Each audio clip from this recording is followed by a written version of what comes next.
Sit back, relax a little bit. Let me tell you a story. See if yours is anything like mine. Remember when I was a kid? So much better when I popped the lid. Feel the rapper, open it up. Exactly, listen to Shawnee. Right, and Cash Out's the easy way to get money transferred when you're out with friends. So pick up into that and then we'll get back to it. He said, baby, jump in the back, boy. Tailgate crazy. Jump on in the back, guys. Hop on the bus, hop on the bandwagon. Welcome to the Mile High Bandwagon on Fantasy Reports. I'm your bus driver, Cedric Green. Got my co-pilot back. We got Justin here with us. Happy New Year, guys. 2025, first episode of the new year. How's it going, Justin? Doing very well. It's so far a good start to the year. Very cold up here, so not much exciting going on outside these four walls. But nonetheless, it's a good fresh start to the year so far. Mm-hmm. And looking forward to all it might bring here with fantasy sports, football, basketball, all things in the network. Yes. It's cold out here too, man. It snowed last night. It snowed for a bit, and it snowed until this morning, and it finally stopped. Okay. So it's a little chilly out here too, man. Yeah, like I said, we're bringing all things from football into basketball. We were on the fantasy football wagon really hard. Season is over fantasy wise. I know there's some leagues that are doing playoff fantasy, which is pretty hardcore. Yeah, that's next level dedication there. Right. Maybe we'll get into that too. But not this year. But yeah, no, just kind of wind it down. This episode just kind of wind down the regular season, and touch into the playoffs. Both our teams in the playoffs, Shawnee's too. If Shawnee were here, all three teams. So not only are we crushing it on the fantasy front, guys, but we're crushing it on the football front too. I would say though, out of our three teams, between the three of us here, I think one of our teams is not really looking so hot going into the playoffs. Yeah, and and unfortunately, it's the one that's not here, Shawnee. Yeah. So it would be nice to hear his thoughts on what he thinks is going on. But also, too, on that front, they do have a backup starting quarterback ready to go, too. So they can kind of flip their team up and kind of go back to what else worked for them, too, if they need to. Although the playoffs not the time to do that, but they can do that, man. They do have that option, and we'll see. We'll see what happens. I mean, they're going into the weekend. On Saturday night, playing the Ravens. We got the Steelers against the Ravens. So did you want to cover any of those playoff matchups tonight, or? I mean, I wanted. I guess I was gonna. I wanted to be fantasy related since the season's over, but just touching on games. Yeah, so I mean, we can touch on that game though. The Ravens and the Steelers. We got kind of some playoff demons, or some demons in general, being exercise on both sides of the ball. Like you said, the Steelers not looking so hot. They lost the last 4 games? 4, I think, going into the playoffs. And if they don't do great, or if they don't look competitive in this, I don't think Russell Wilson's gonna be playing the team next season. I mean, it'll be tough to make that discussion of should he or would he. I mean, you got Justin Fields sitting back there kind of just being respectively, patiently waiting for his opportunity again, but it's definitely a conversation to be had. Maybe Shawnee will have better insight than ourselves, seeing as we're outsiders, but it seems to look a little bit leery right now at these last 4 games and how that offense is operating. It's who knows how that team shapes out to be and looks like if the playoffs don't go this favorably well for them after this weekend. Right. And I mean, ESPN is predicting that it won't, giving them a 27.8% chance to win this game. And then, on the other side, too, you got the Ravens exercising some demons. Lamar Jackson is on a mission to get his team to the Super Bowl. And I mean, it could be a case where maybe it's too much, you know what I mean? But I feel like they got the right recipe to get there through the cold playoff season this year. Honestly, like when it comes down to it, you want a stingy defense. So going into the playoffs for the NFL, what do you like? Say you're a coach or you're a GM, not just like a fan, but like, what are you most confident about in the aspect of your team going into the playoffs? Are you like wanting a really high octane scoring offense that's running effectively on that side of the ball? Or are you looking for more of the shut down, lock it up defensive play from your team as going into these matchups is like the X factor of where you think your team's going to come out ahead? I think you just kind of want, I mean, I don't know, me personally, I want a good idea of what my team does well and the fact that they are doing that well. Like from my point of view, right? The Broncos, right? Looking at the Broncos, I like the fact that the Broncos do seem to have their air game locked in. You know, they got their quarterback and receivers kind of locked in, locked up, and kind of in sync with each other. And then their defense is just kind of as nasty as can be. I'm pretty sure we have everybody healthy. And that's what I wanted to see too. It's like we want to have all of our players that have gotten us there together and knowing what their role is.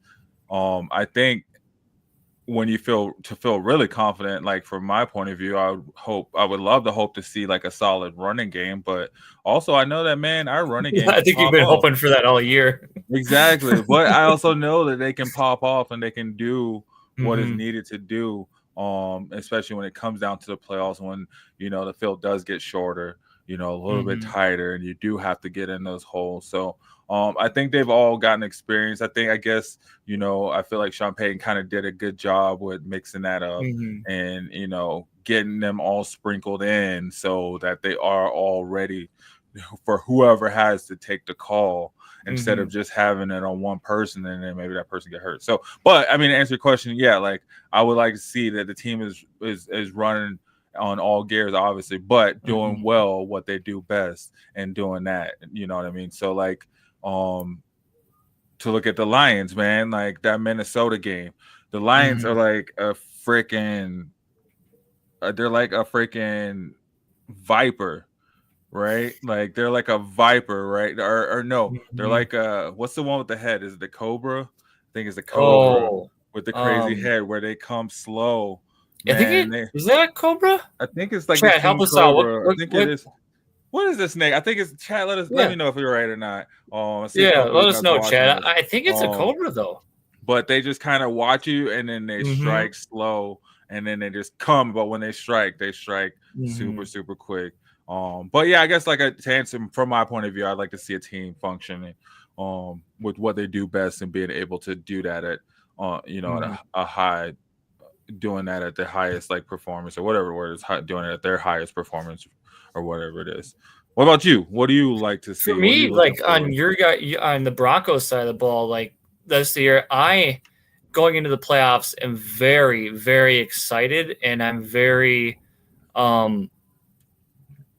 thrilled and anticipated to see that offense go toe to toe with Josh Allen and the Bills. Like I feel after what I saw against the Chiefs, granted, yes, it was a backups, whatever. But you play the team that's put in front of you, and you take care of business. I mean, the Lions have had that mentality all year long, and you see where that's gotten them. It's gotten them a 15-2 record, number 1 seed in a bye. And I think the Broncos can carry that energy into next season and build off of that. Of like, okay, we played well, ending this year out. We had a speed bump against the Bengals, but that game could have went either way. It just overtime rules, But yeah, I think for the Broncos side, I'm most like looking forward to the offense because I know their defense can hang. I know their defense can make stops.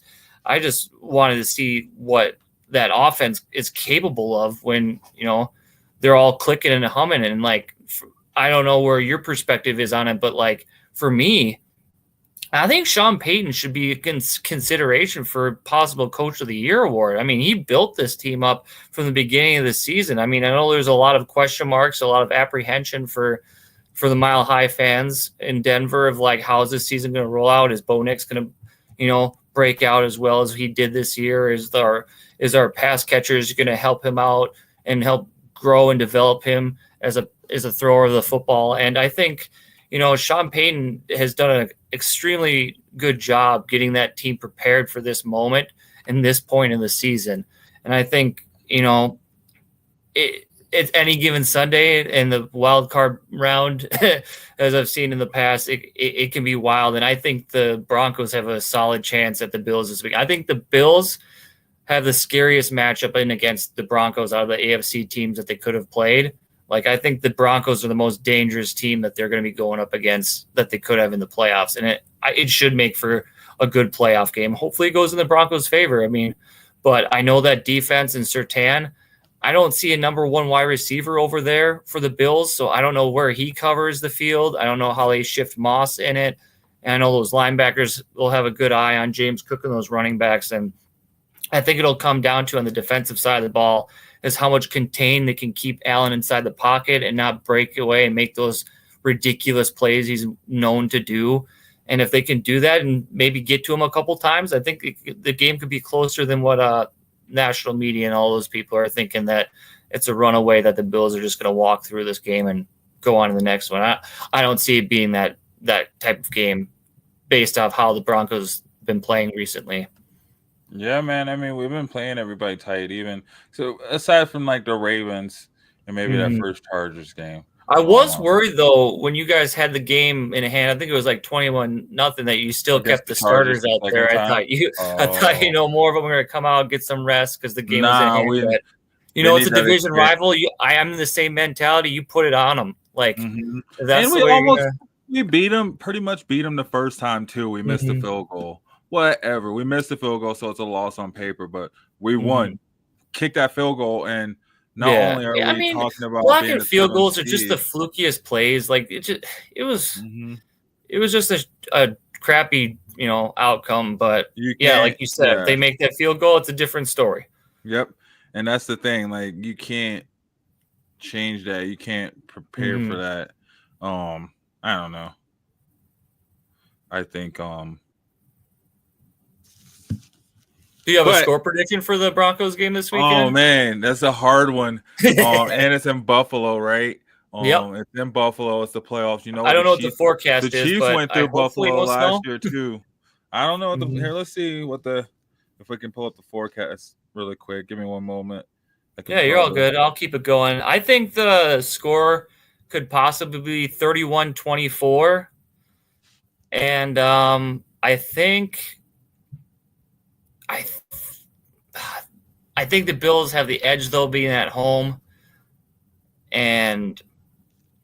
But I think it'll be a close game, though. I think 31-24 is a good score that I think could happen. I could be 31-24 Broncos or Bills, but I think that's kind of like where it's going to be. It's going to be 3 touchdowns for sure, and it'll come down to special teams and a field goal possibly. But if the Broncos can keep contain on that fan base, keep them quiet, keep them out of it, and keep the Bills offense in check, I think they have a really good, strong shot at it. Yeah. Well, it's an early game. Oh, really? Is it the 11 o'clock game? Yeah. Okay. It's the 11 o'clock game. Looks like it's going to be a snowy one. Uh-oh. Well, no, Broncos can play in the snow. Yeah, man, it snows out here. It just snowed out here last night. I don't care about that. Actually, it's supposed to be 29 degrees. Okay. And cloudy, so we'll see. I mean, it's New York snow. East Coast snow is cold. There'll be 1 degree feel like 1 degree with winds. But at the same time, man, hey, you know what? Like, it just, that kind of, comes down. Our defense. We just got a strong-nosed defense, man. We just come through and we're ready to play for sure. Shout out to my mom for that like on Facebook. Hell yeah. I'll take it. Yeah. Strong nose defense. Hey, let's keep this going. But what I want to do is I want to take a promo break really quick. We gotta get these promos in. We're back, guys. We're bringing it back. Happy New Year 2025. Hell yeah. Our Bandwagon fantasy reports, and we're talking the playoffs. So like Justin said, which one of these playoff matchups this weekend are you most excited about, and what scores have you do you have predicted? What games are you going for? What are your parlays? Give me some stuff to bet on. Let's talk about it. Let's talk about it. But you know what? Those of you tuning in, thank you for tuning in. We'll keep tuning in. But we're going to take a promo break really quick, and we'll be right back. So stick with us. We'll get this break in for Breaks GPT. So we'll be right back. Good luck, everyone here.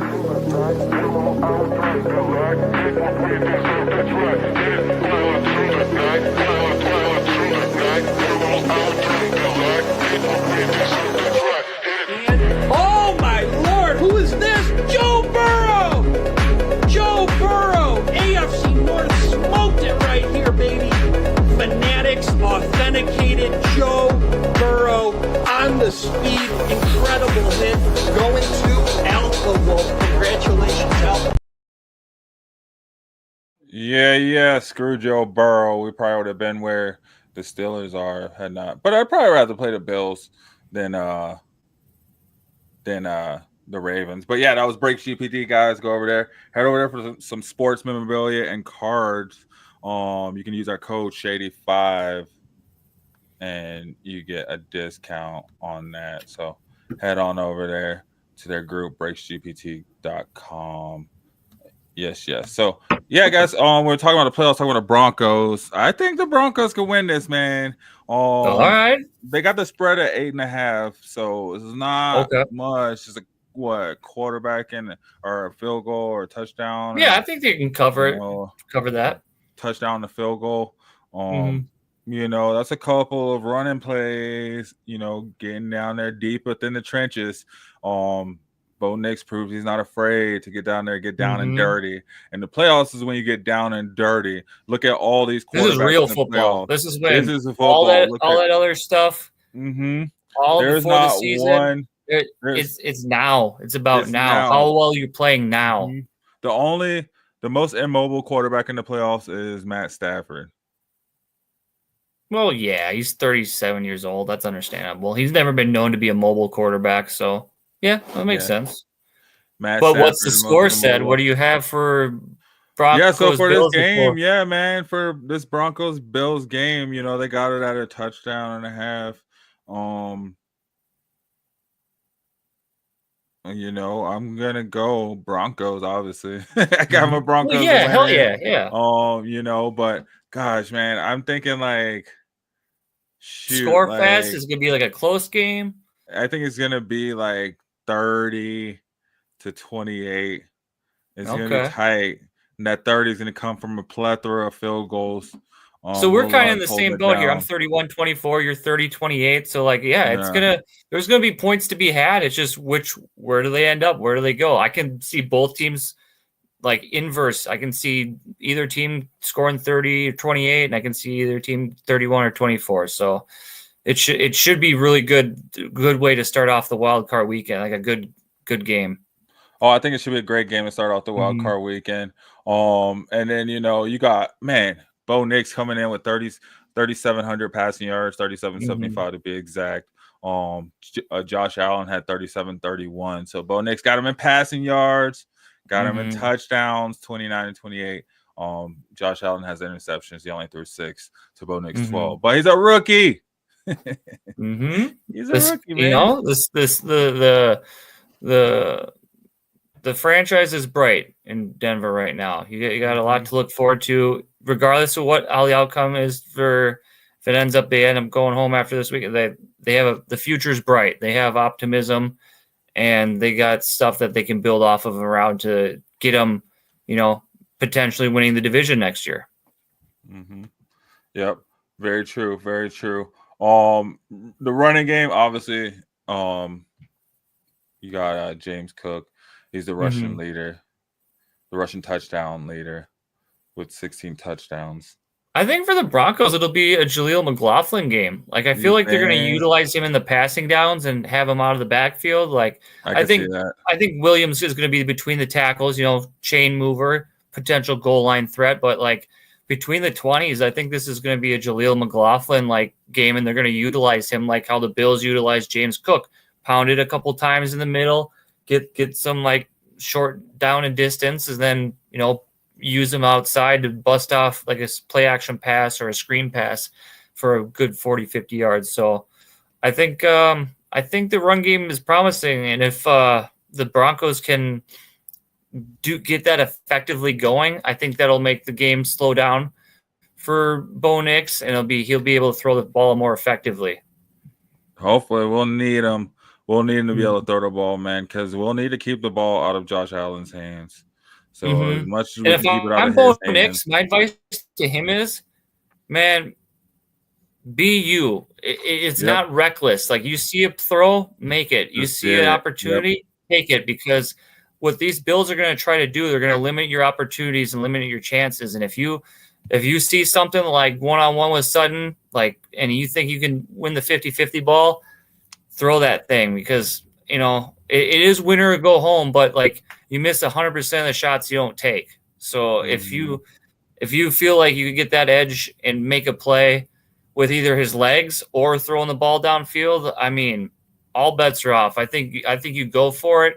If you're Sean Payton, you kind of give him a little bit longer leash, take the reins off a little bit, and let him be more comfortable, be him, and not being so strict in a regimen of okay, this is my first read, second read, I gotta do it. Let him play ball, let him be comfortable. They're perceived as the underdogs this game. So I think the Broncos have, if this makes sense, they have less to lose and more to gain from this game than the Bills, in a sense, because all the pressure's on the Bills. They're at home. They're supposed to put this team away. They're supposed to win. But for Bo Nix, Sean Payton, and the Broncos, man, take a page out of the Lions playbook and just punch a team in the mouth.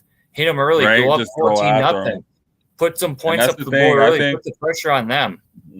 I think we saw in the Rams and Bills game, that if you punch them in the mouth, they start to scramble around. They don't have the exact weapons. They don't have the weapons to exactly, come back. A couple turnovers could turn this game around. A Riley Moss interception, a sack fumble, or And they're going to target Riley Moss, which as they should.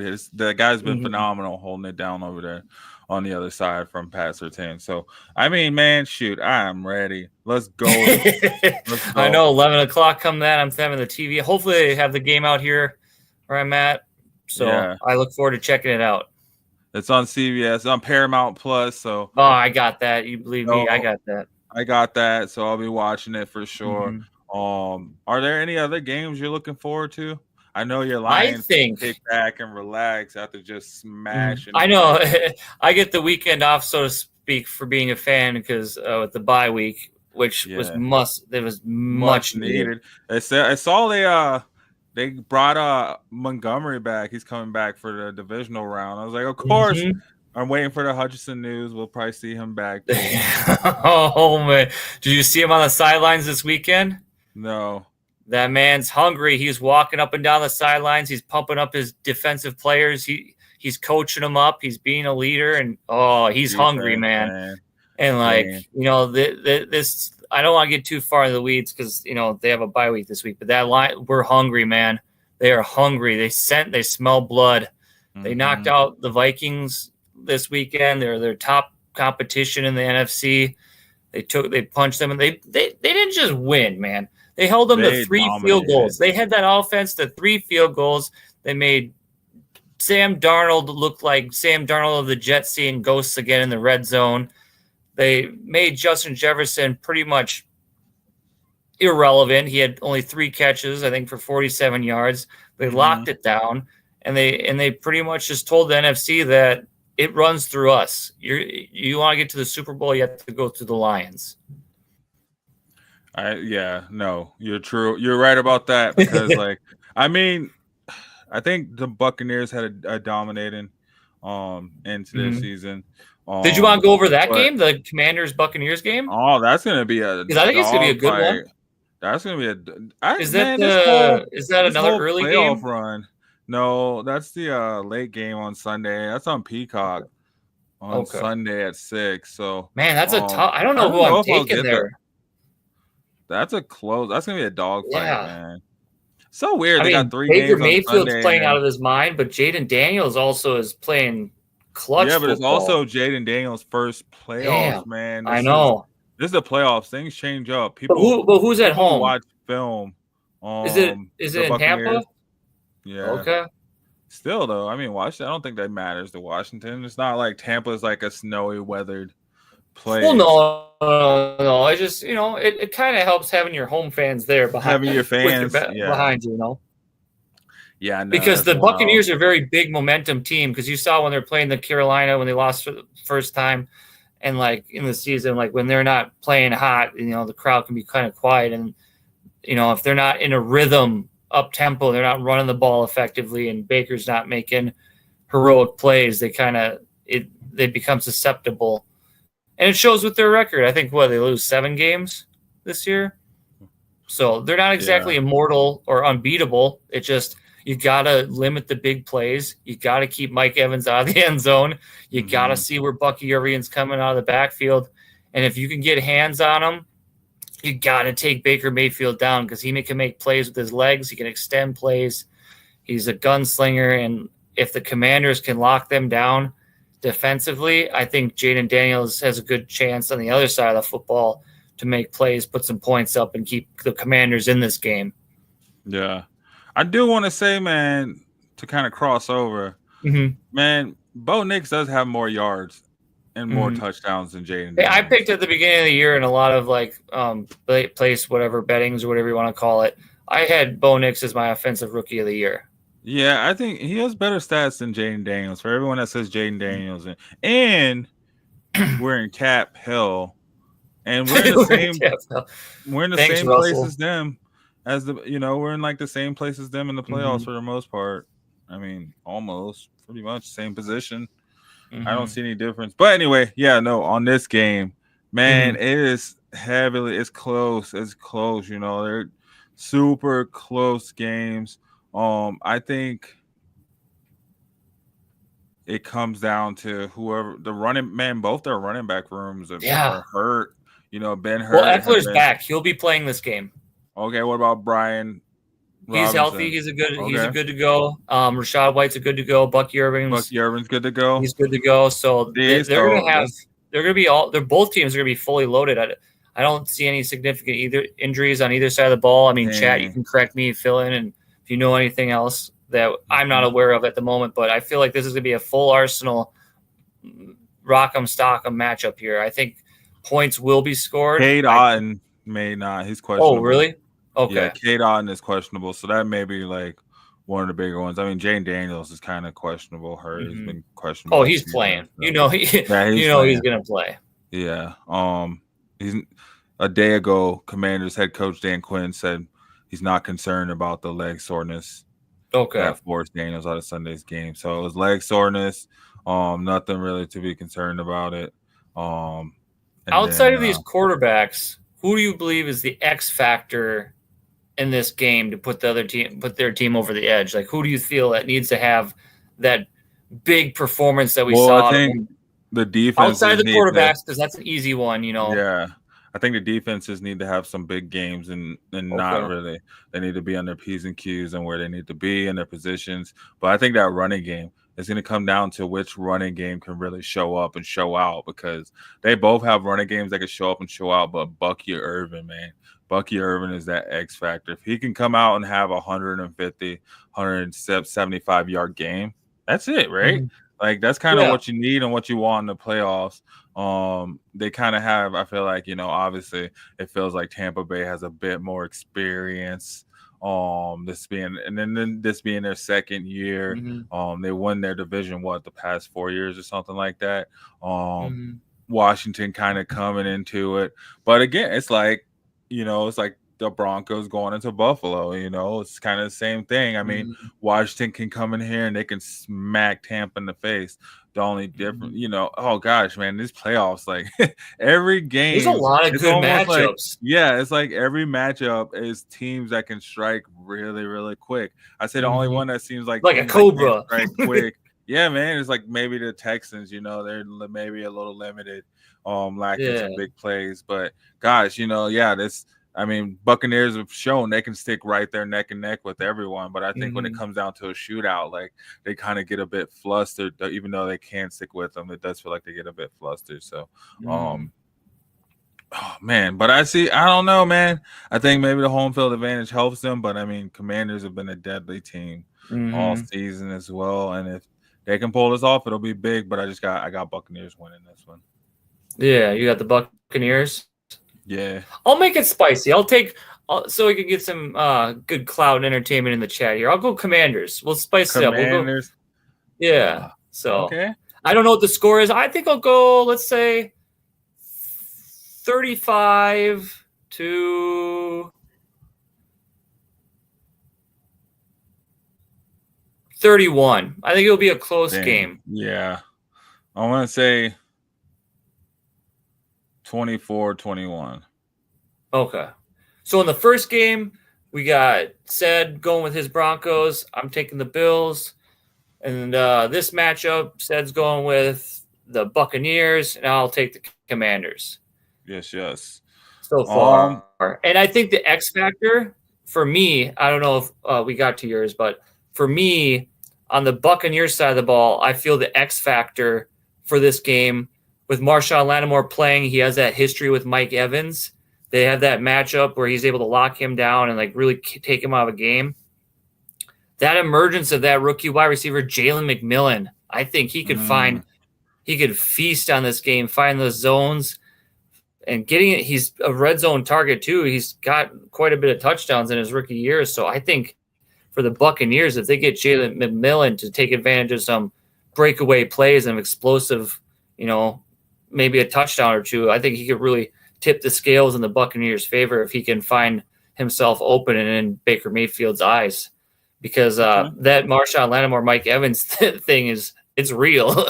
It exists. And for our fantasy matchups, when he's had to play against him, we've been worried starting Mike Evans because more times than not, he's been shut down. But hey, Mike Evans is playing hot. So you never know. He might carry that into the playoffs and make Lattimore look like a clown. So Buccaneers, I think if McMillan is my X factor for the Commanders side of the ball, my X factor is Zach Ertz.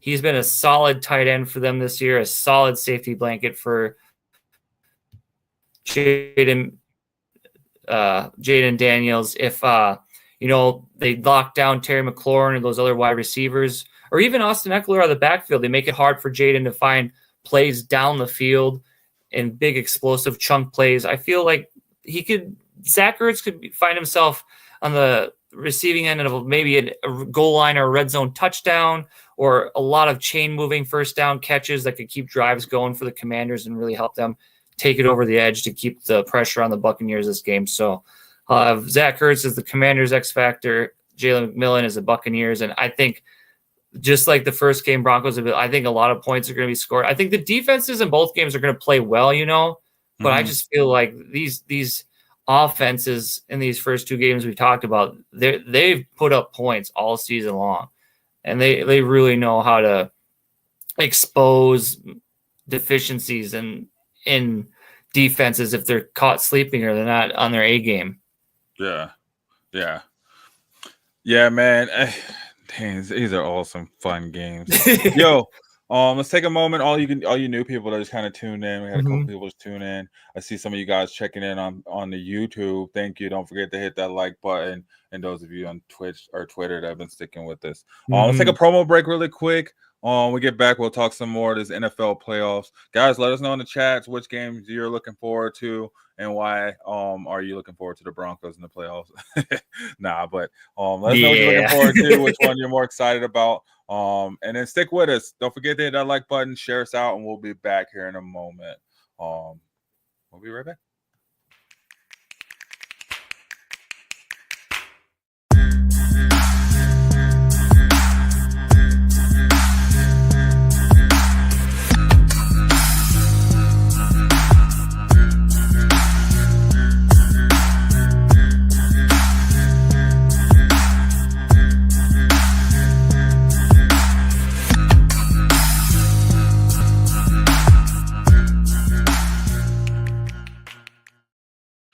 Yes.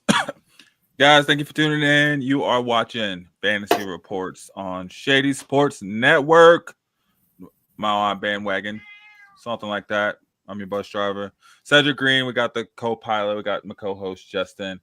So those of you just now tuning in, those you've been rocking with us all season, you know we've been bringing it to you, man. Fantasy season over, but we're still at it. We're still going strong. There's still a bit more of the NFL season left, so we'll be touching in on that, just kind of preview and reviewing these playoff games, and then just flipping over to the NBA too. But right now we're talking the NFL playoffs. And if you want other sports news too, before I forget, like the promo said, head over to ShadySportsNetwork.com. For all of our other lineup, man, we got something coming every single day of the week on YouTube. Live sports as well. We got, articles. We got previews, reviews, rankings, stats, whatever you need, man. We got your sports information covered. So ShadySportsNetwork.com. Head over there and you can branch out from there. We're on all the social medias as well on the Shady Sports Network. But yeah, no, we talked the Broncos and Bills game and why the Broncos are going to win. We talked some NFC with the Commanders and Buccaneers. Those both Sunday games. Let's look at some Saturday games. Yeah. We touched on the Steelers Ravens too. So we kind of got half the games almost done from this weekend. But then we got the Chargers Texans. That right there is the one that I feel is really going to be the game people are looking at to say, oh, that's the upset, right? That's the one. Well, which Texans team are we going to get? Yeah, exactly. Well, it's the hurt one. Yeah. Like, are we going to get bad CJ Stroud, like how he was against the Ravens and the Chiefs, or are we going to get good CJ Stroud? Well, I mean, they didn't do anything to help the guy out. They went and got, spent all this money on Stephon Diggs and, this and that, but they didn't do anything to build a line up to fix the line. Who's covering this guy? Why is he running for his life every play? Which he's gonna be running for his life every play this weekend, man. Against the Chargers, their defense is gonna come hard and heavy, right? So it'll be interesting to see. Yeah, like you said, what happens. We'll see if their running game can come alive because it wasn't there this past week for sure. Mixon's he cooled off really badly towards the end of that this season, and it really killed a lot of people in their fantasy teams because he was just piping hot all year long. In these last handful of games, he really did not help anybody in their fantasy matchups, and probably knocked a lot of people out of the playoffs in their championship games too. Same thing with Nico Collins, and CJ Stroud. I think it was the same thing all around the board, Whereas on the flip side, I mean, Justin Herbert, Ladd McConkey probably helped a few people get over that hump.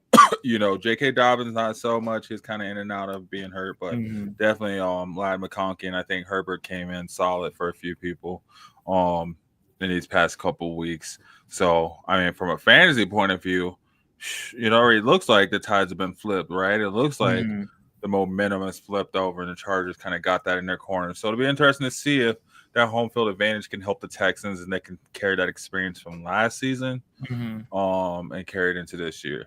Right. But I don't know, man. This is a hard one. This is a coin toss, I think. And looks like, Vegas books kind of got it the same way. ESPN bet got it at a +3 for the Texans. So it's just home field advantage, right?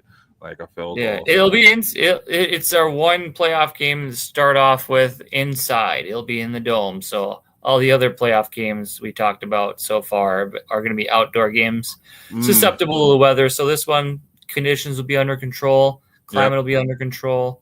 It'll be a raucous environment there in Houston. And unless you're CeeDee Lamb, right? Yeah. That glare gets you inside, outside, underside. It don't matter where you're at. So which of the wide receiver quarterback duos do you think is really going to be cooking this Saturday in that game? Do you think it'll be Herbert and Ladd, or do you think Stroud and Nico ball out? I thought you just meant in general overall. There's some. Oh yeah, really which great because they're like the kind of like I think the top two options on both off, or unless if you think a different pass catcher is doing better than Herbert. McConkey has been. He's good. Herbert McConkey has been cooking, right? Especially these past few weeks, they've been cooking. But I mean, Stroud and Collins, they've been cooking since last season. It'll be interesting to see which one shows up. I hope it's Stroud and Nico, but it feels like it's going to be Herbert and McConkey the way it's looking. But yeah, gosh, there's some really good quarterback receiver combos. I think on every team and every game, you got a solid quarterback receiver combo that you're looking at to see which one's cooking. But yeah, I think in this Chargers Texans game, we're probably gonna see Ladd earn his wings and just kind of go off as a rookie in the playoffs. So who do you think has the edge overall? Are you leaning Texans got the edge, or Chargers, or who you feeling is going to be coming just out on momentum wise? I got Chargers, man, coming in hot. They've just been coming into it ready to go. But I think Texans are going to just having that home field advantage and just knowing where they're headed and where they want to be. I think that's going to kind of pull them through. They'll come together at the right time. It'll be interesting to see. So what do you got for a score? You got Chargers. This game probably a shootout, man. But then Chargers pulling away. I got Chargers. Was it 42? Okay. Texans 31. Okay, that's a lot of points. That's a lot of points. Yeah, Stroud kind of having some mishaps in the last 10 minutes or so to kind of turn into a fluster of points for the Chargers. Yeah, for sure. I got I think, going into this last year, the Texans, and I think the year before, they've run into a buzzsaw in the playoffs. They played well enough. They got in. They won their division. They had the momentum on their side. They had the juice, as they say, and they really had that mindset of that they could pull it off and make a splash in the playoffs, but they haven't recently.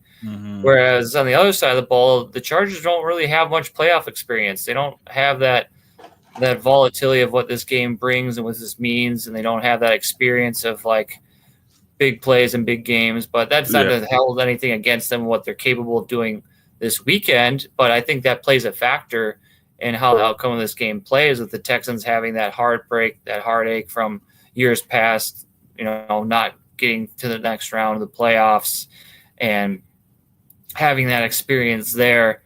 But both these coaching staffs are pretty evenly matched. Like Harbaugh and his guys will be ready, dialed up on defense to make stops, and he'll have J.K. Dobbins and that running attack rolling and humming to try to limit those opportunities for Stroud and the Texans. But overall, I think lessons learned and past experiences, I think the Texans have this one. I think it's going to be a 27-33 Texans over the Chargers.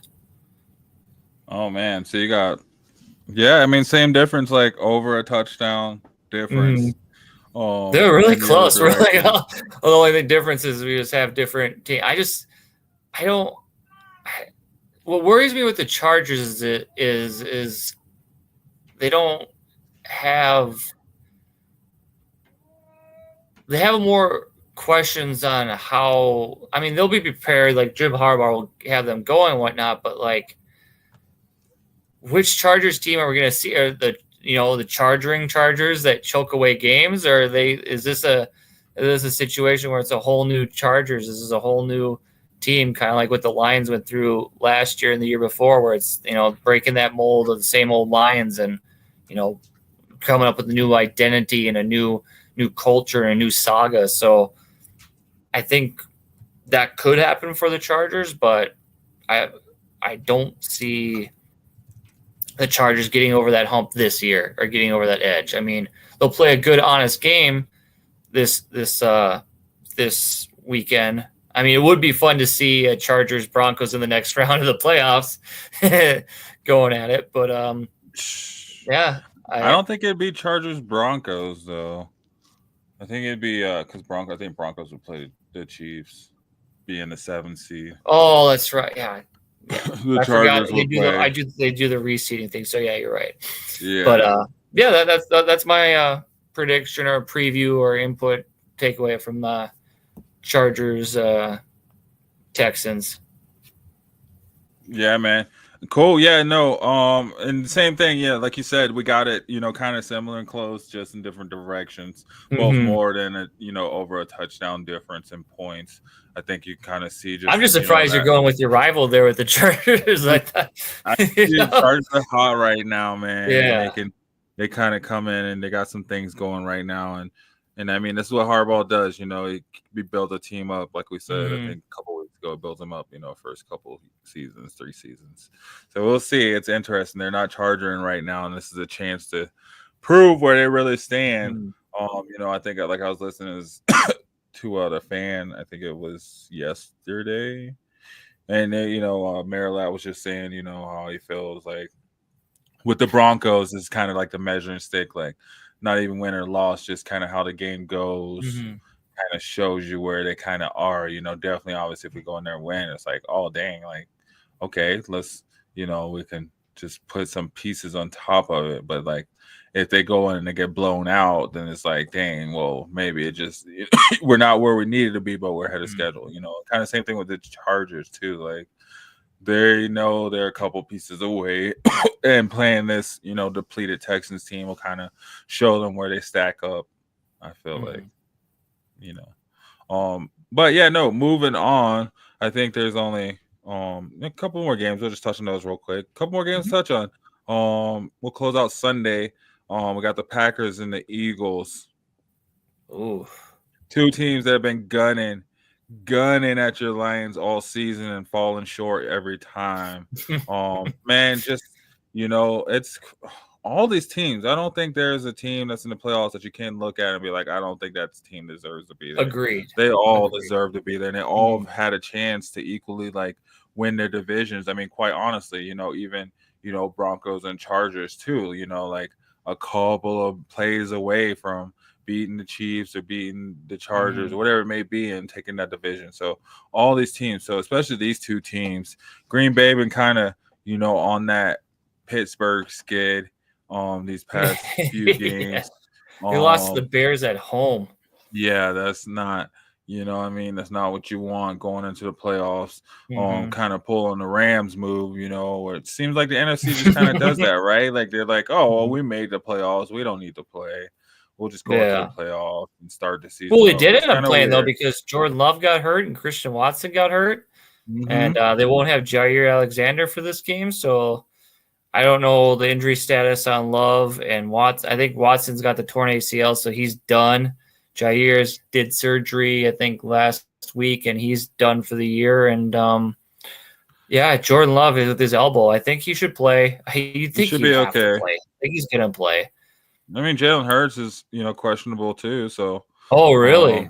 He's still in the concussion protocol. So, are we going to get Kenny Pickett, Malik Willis playoff game?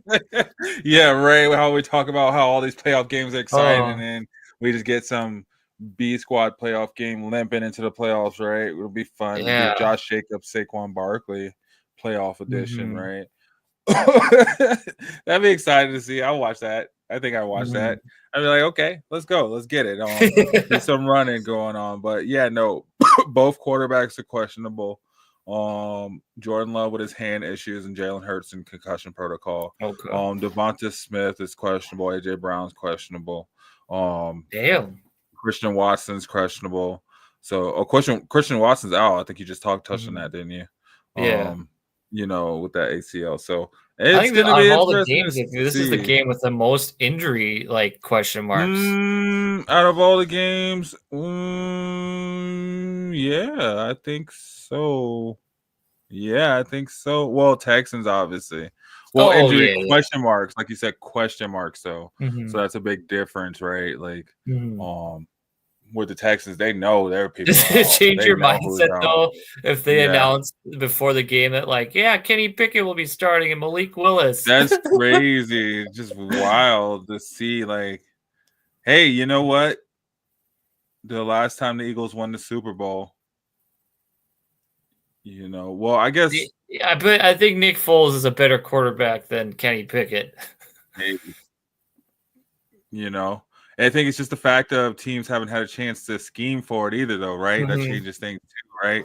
Like you don't have a chance to scheme for this quarterback. You don't know how they're going to play or what they're going to do or how many steps they take in their drop back before they, it's just certain tendencies that you're focused in on and you don't know. So that could change a lot of things. Maybe they can keep it. Maybe they are keeping it a secret so teams don't know who to prep for and they have to overplan. Spicy. Add more information, right? So hopefully it doesn't turn out to be a boring game because that's what you kind of would expect from these two, right?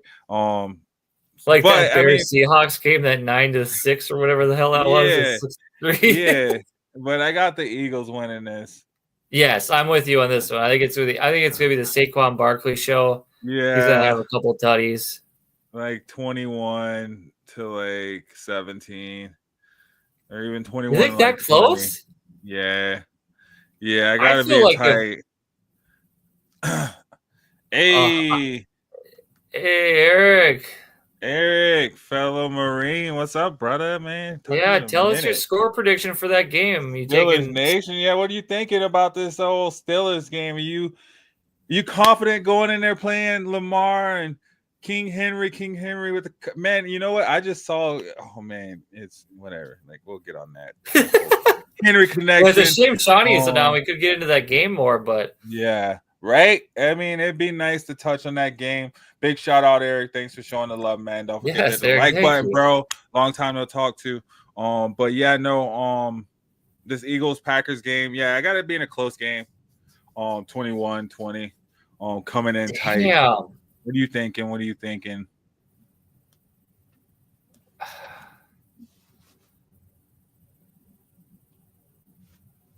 I think honestly that this could be one of the weirder games as far as scores. We really expect a Jacobs and Saquon and Dobbs and Reed and Smith and Brown to put up a bunch of points and scoring everywhere. But I think this is going to be nothing like their week 1 matchup in Brazil where there's points and shootouts everywhere. I think it's going to be, it's got that feeling of a 30-17 game. Oh man. I think special teams is going to play a huge part of this. Mm-hmm. And I think I'm going Eagles 30, Packers 17. Okay. Dang, you got the blowout in there. That's what I think. I think we've seen that Packers offense without Christian Watson in it, what it looks like. Mm-hmm. And that passing game is really affected by not having that field stretcher, that deep, explosive play, big play guy. And their wide receivers have been dropping the ball all over the place.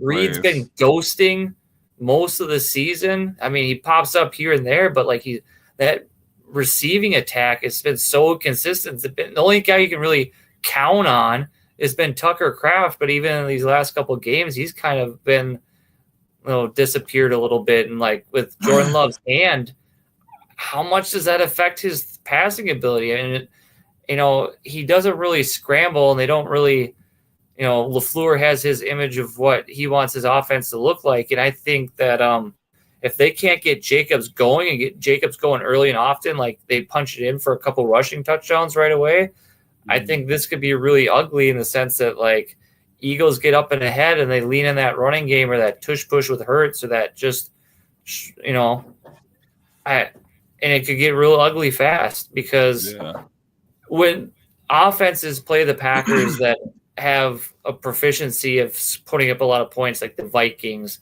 the Lions, and other teams of that caliber that they've gone up against, that defense has really been leaky. I mean, Caleb Williams was throwing it all over the place on him last week. I mean, I understand it's the last game of the season and this, that, and the other thing, but you got that momentum, that edge going into the playoffs like you were talking about earlier, and it's I don't feel like the Packers have that. I mean, they lost their last 2 games between the Vikings and the Bears, and they just look like they're limping in the playoffs and really just happy to be there. But hey, I won't put this out of the realm of possibilities either. I mean, look what we thought about the Packers last year in the playoffs, and they go in and pop Dallas, and they give the Niners a run for their money too. I mean, granted, it's a different year and a different team, but they're also very capable of pulling out upsets or close to upsets and making a game out of it. But the script that I think I'm going off of is if they can't get a lead early and maintain a lead, I think the Eagles just at home just lay it on them, and that's where I come with my score and see how it's going, because I think those teams in the NFC, especially for this playoffs this year, they're like looking up and they're seeing like who they have to go up against after this game. I mean, you have to get to the lines at some point and you have to put up and score points. So I feel like on the NFC side of the playoffs, I feel like a lot of teams are going to be opening up the playbook wide open and busting out every trick play they can to see how much they can run up the score, because they know once they get past the divisional round and they have to take on the Motor City Kitties that they're going to have to put up a bunch of points. Otherwise, they're not going to be able to hang. Mm-hmm. Very true. Very true.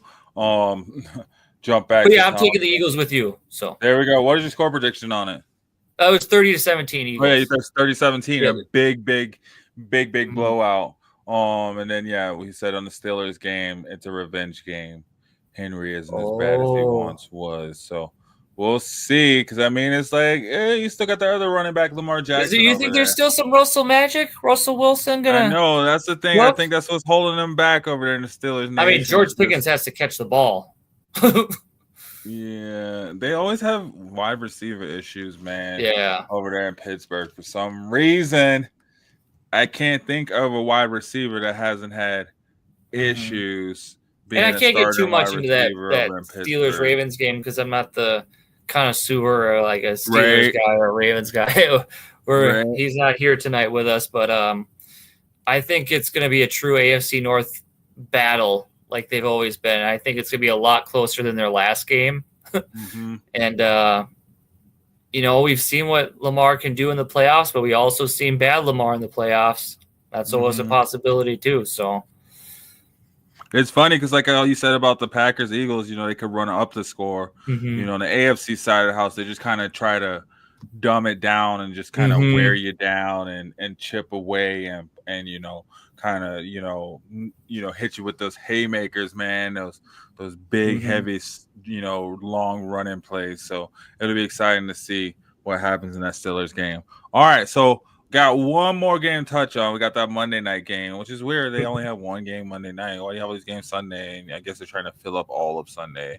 I suppose, yeah. Yeah, we still have college playoffs going. I don't know, whatever. But anyway, Vikings, Rams. Damn. This game, man, it could go either way, right? It could be 2-3, or it could be, 900 to like 875. Yeah. I mean, on one side, like the Rams, they sat everybody, so I don't know. They're going to be well rested. They're going to be prepared, and they got the home field advantage. And if they watch this game from last Monday night or Sunday night, they're going to see that if they can run the ball effectively on the Vikings, they are going to handedly take this game.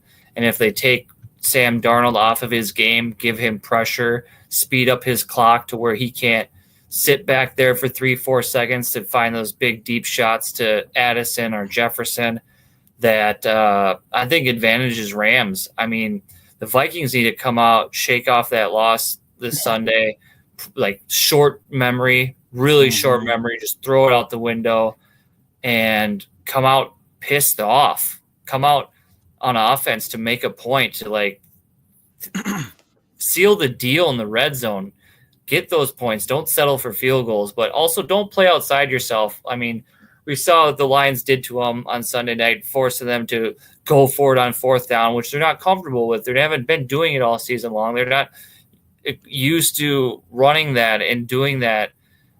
So if they just stay true to themselves on offense, their defense is playing excellent. I mean, they got 2 turnovers on the Lions.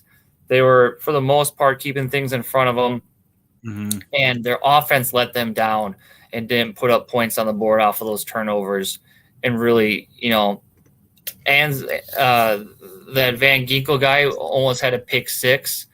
I mean, they almost, on defense won them the game. It just, the tide didn't turn because their offense was sputtering. So I think I don't know, man. This is tough because like I don't know what Rams offense we're gonna see because like the Rams played some pretty bad football at the beginning of the year. You know, they were not clicking and they were hurt and stuff, but now they're all healthy. They were rejuvenated with resting, and I know Matt Stafford's that wily veteran though, dude. Like he can gunsling it. He can, really expose good defenses.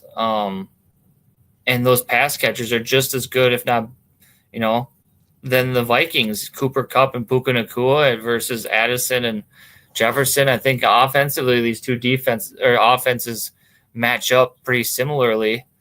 The defenses, though, I think the edges to the Vikings, it's in their factor. If they can keep this game close, I think it's very winnable.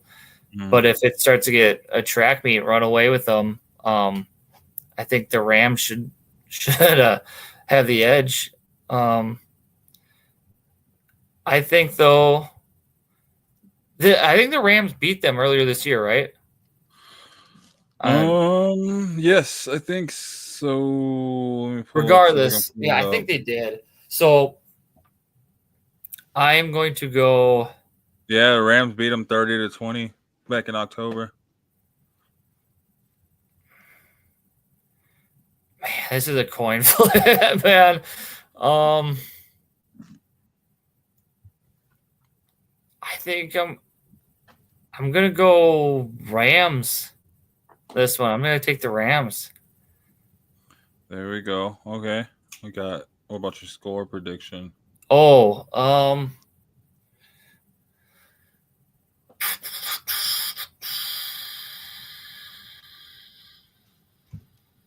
Let's go.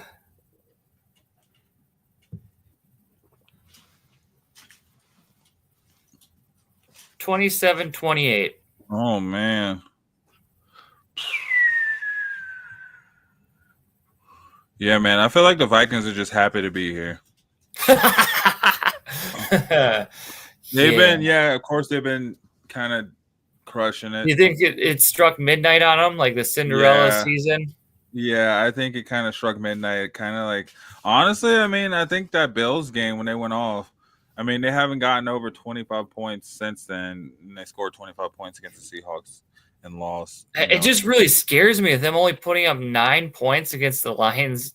I mean, granted, the Lions defense balled out on Sunday, but like going into that game, like you were just track meeting teams and putting up a bunch of points, and to only come away with that with 9 is, granted, if it goes differently a few times in the red zone, it's a different story, but those deficiencies are rearing its ugly head, and like you can't have that this time of year. You can't be turning into pumpkins.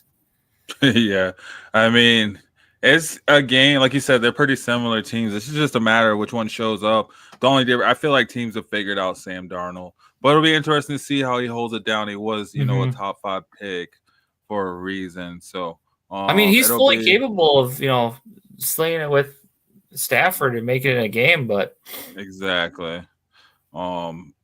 So it's going to be an interesting game, man. I think, like you said, it comes down to the defenses, how they contain. Gosh, I'm going to go with the Vikings coming out on this one. I think this can go either way. It's coin toss too, but I'm going to go with the Vikings coming out with this one on the road. A little bit of anger that they should have been, should have had the home field advantage maybe. But I'm going to give it, let's say 34-30. Okay. 34-30. See them pull it out in. I think it's gonna be a close one. We got some more comments in. Yeah, we got Fred. Shout out Fred. Thanks for the like, man. Thanks, Broncos. Fred. Appreciate it. Thanks for tuning in. Fred's going for the Broncos this weekend. And then we got Townsville still on the Ravens and Steelers. I wish Shawnee were here. It's a perfect time to let Phil show what he can do. And that's what I'm saying. Like the Steelers kind of got that wild card, whereas their backup quarterback is actually a starter. I do like the Steelers tight end. I have an affinity for Darnell Washington. I wish that they would start getting him involved more. Dude is a beast. He's a huge man. Like, just give him some, space and throw the ball in front of him and let him just roll over people. I mean, he's got the body of a defensive lineman playing tight end. Like, he's a huge red zone target. Like, utilize him more. Darnell Washington, get him the ball. I don't know if it's just they don't have plays for him, or they don't confident in his ability to catch the football or whatever. But like, dude's a tight end. He should be able to catch the ball. He's playing the position. So not only is he a good blocker, just take advantage of like the positional advantage you have, and you have a man of that size. Like, get him the ball. It's like a center guarding a guard. Like, just throw the ball to him and let him just dunk on him. Hey, we'll see how it goes. But there we go. We got the NFL playoffs wild card weekend. We just touched on. So we got, let's go back to these games. Saturday games, we got Chargers Texans at 2:30. I guess is that Mountain Standard Time? I think so, because would it be 4:30? I think it is, yeah. But early game on Saturday, Chargers Texans on Paramount Plus. Then the later game at 6 p.m. you got Steelers Ravens on Prime Video. So it looks like you can stream almost all these games. Okay. And then Sunday you have the early game Broncos Bills on Paramount Plus, guys. And then the middle game, you get 3 games on Sunday. So then the 2:30 p.m. game, you got Packers Eagles. That's on Fox. So you can't really stream that unless you have Fox. Whatever it is. Whatever you can stream Fox on. And then the late game is Commanders Buccaneers on Peacock at 6 p.m. And then Monday, closing out wild card weekend, you got Vikings Rams at 6 p.m. So Saturday through Monday, you got NFL.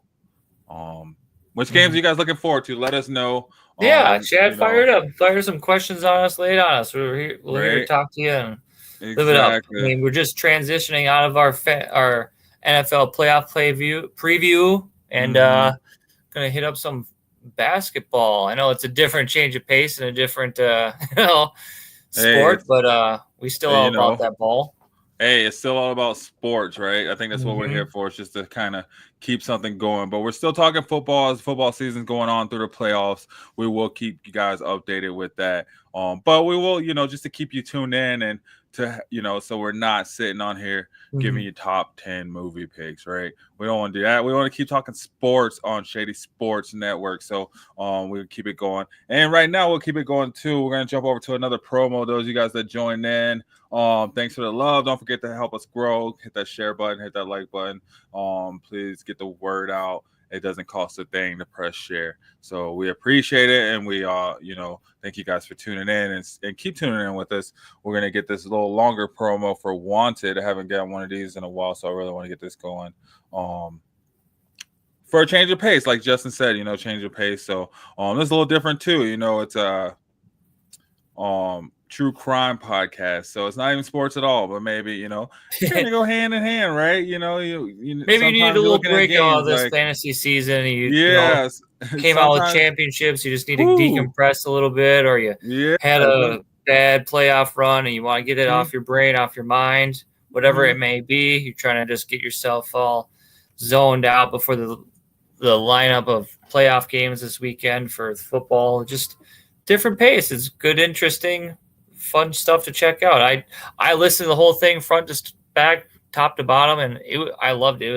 It was a good listen. She provides with some interesting information, some wild takes on the stories and the different things that come up in that podcast. So yeah, I highly recommend it. You check it out. Yeah. Season 2 should be starting up pretty soon. See, there we go, guys. So we'll get this promo a little longer. So guys, stick in with us. We'll be back on the other side. It's about a minute and a half. So we'll get this going and we'll check back in with you. And then we'll get to talking about, the Nuggets and the Timberwolves right there neck and neck, man. So not neck and neck necessarily, but still in the playoff lineup. So we'll get over to the NBA, which I don't know a lot about. So we'll see what we can talk about on it on the other side, guys.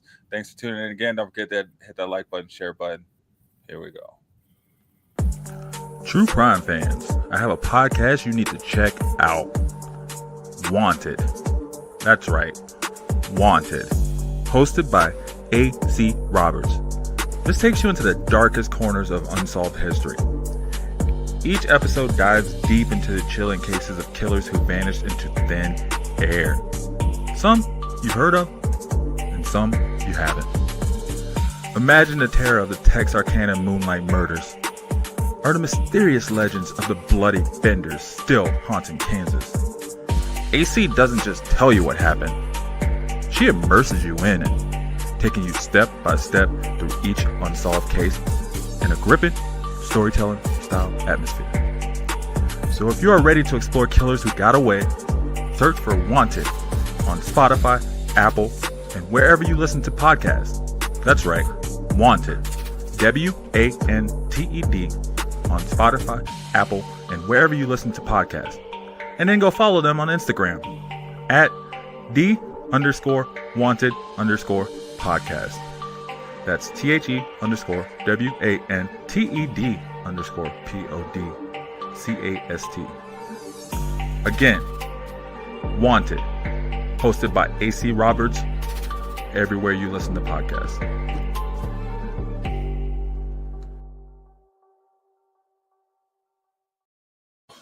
Wanted. Check them out, guys, on everywhere you listen to podcasts.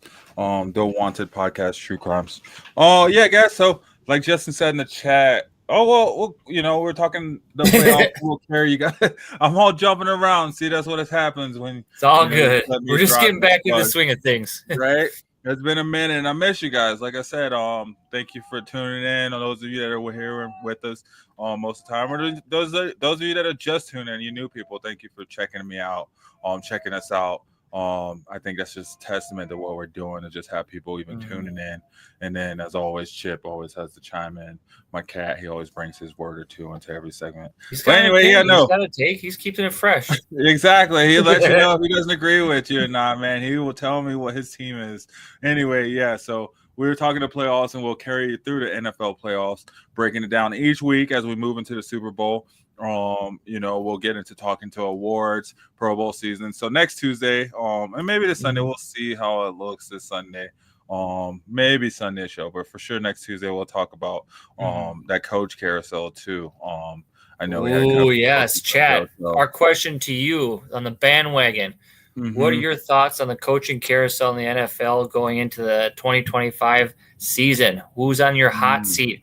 What are your takes on who do you think is going to end up where as the new coach or whichever team? Please tell us. You can follow us over there on the Facebook group, Shady Sports Fantasy Football Reports. Type in your thoughts, comments, or even drop it here live and below, and we can carry that into next Tuesday's show and talk about it, because it's definitely going to get interesting, and there's going to definitely be moves made, and things are going to change, and it should be a lot of interesting, good things to talk about. Yep.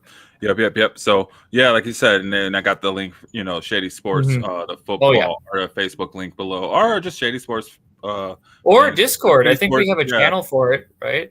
We're on Discord. You can see the link in the description below. However you're watching us, in your description, you should be able to see that link and click in on any one of our other channels, and you can drop it in and drop your thoughts in, like you said. So we'll talk about that next Tuesday. But transitioning over, moving over to basketball. I don't know a whole lot about it. I don't follow it as closely as I should be when the football season's going on. But as we wind down, I start switching over, start looking into it, start paying a little bit more attention, and I see, Nuggets are kind of right there, middle of the road, sitting at number 4 in the Western Conference, and then we got Justin Timberwolves sitting down there at number 9 right now in the Western Conference. So both still sitting in the playoff spots, holding it down, moving along.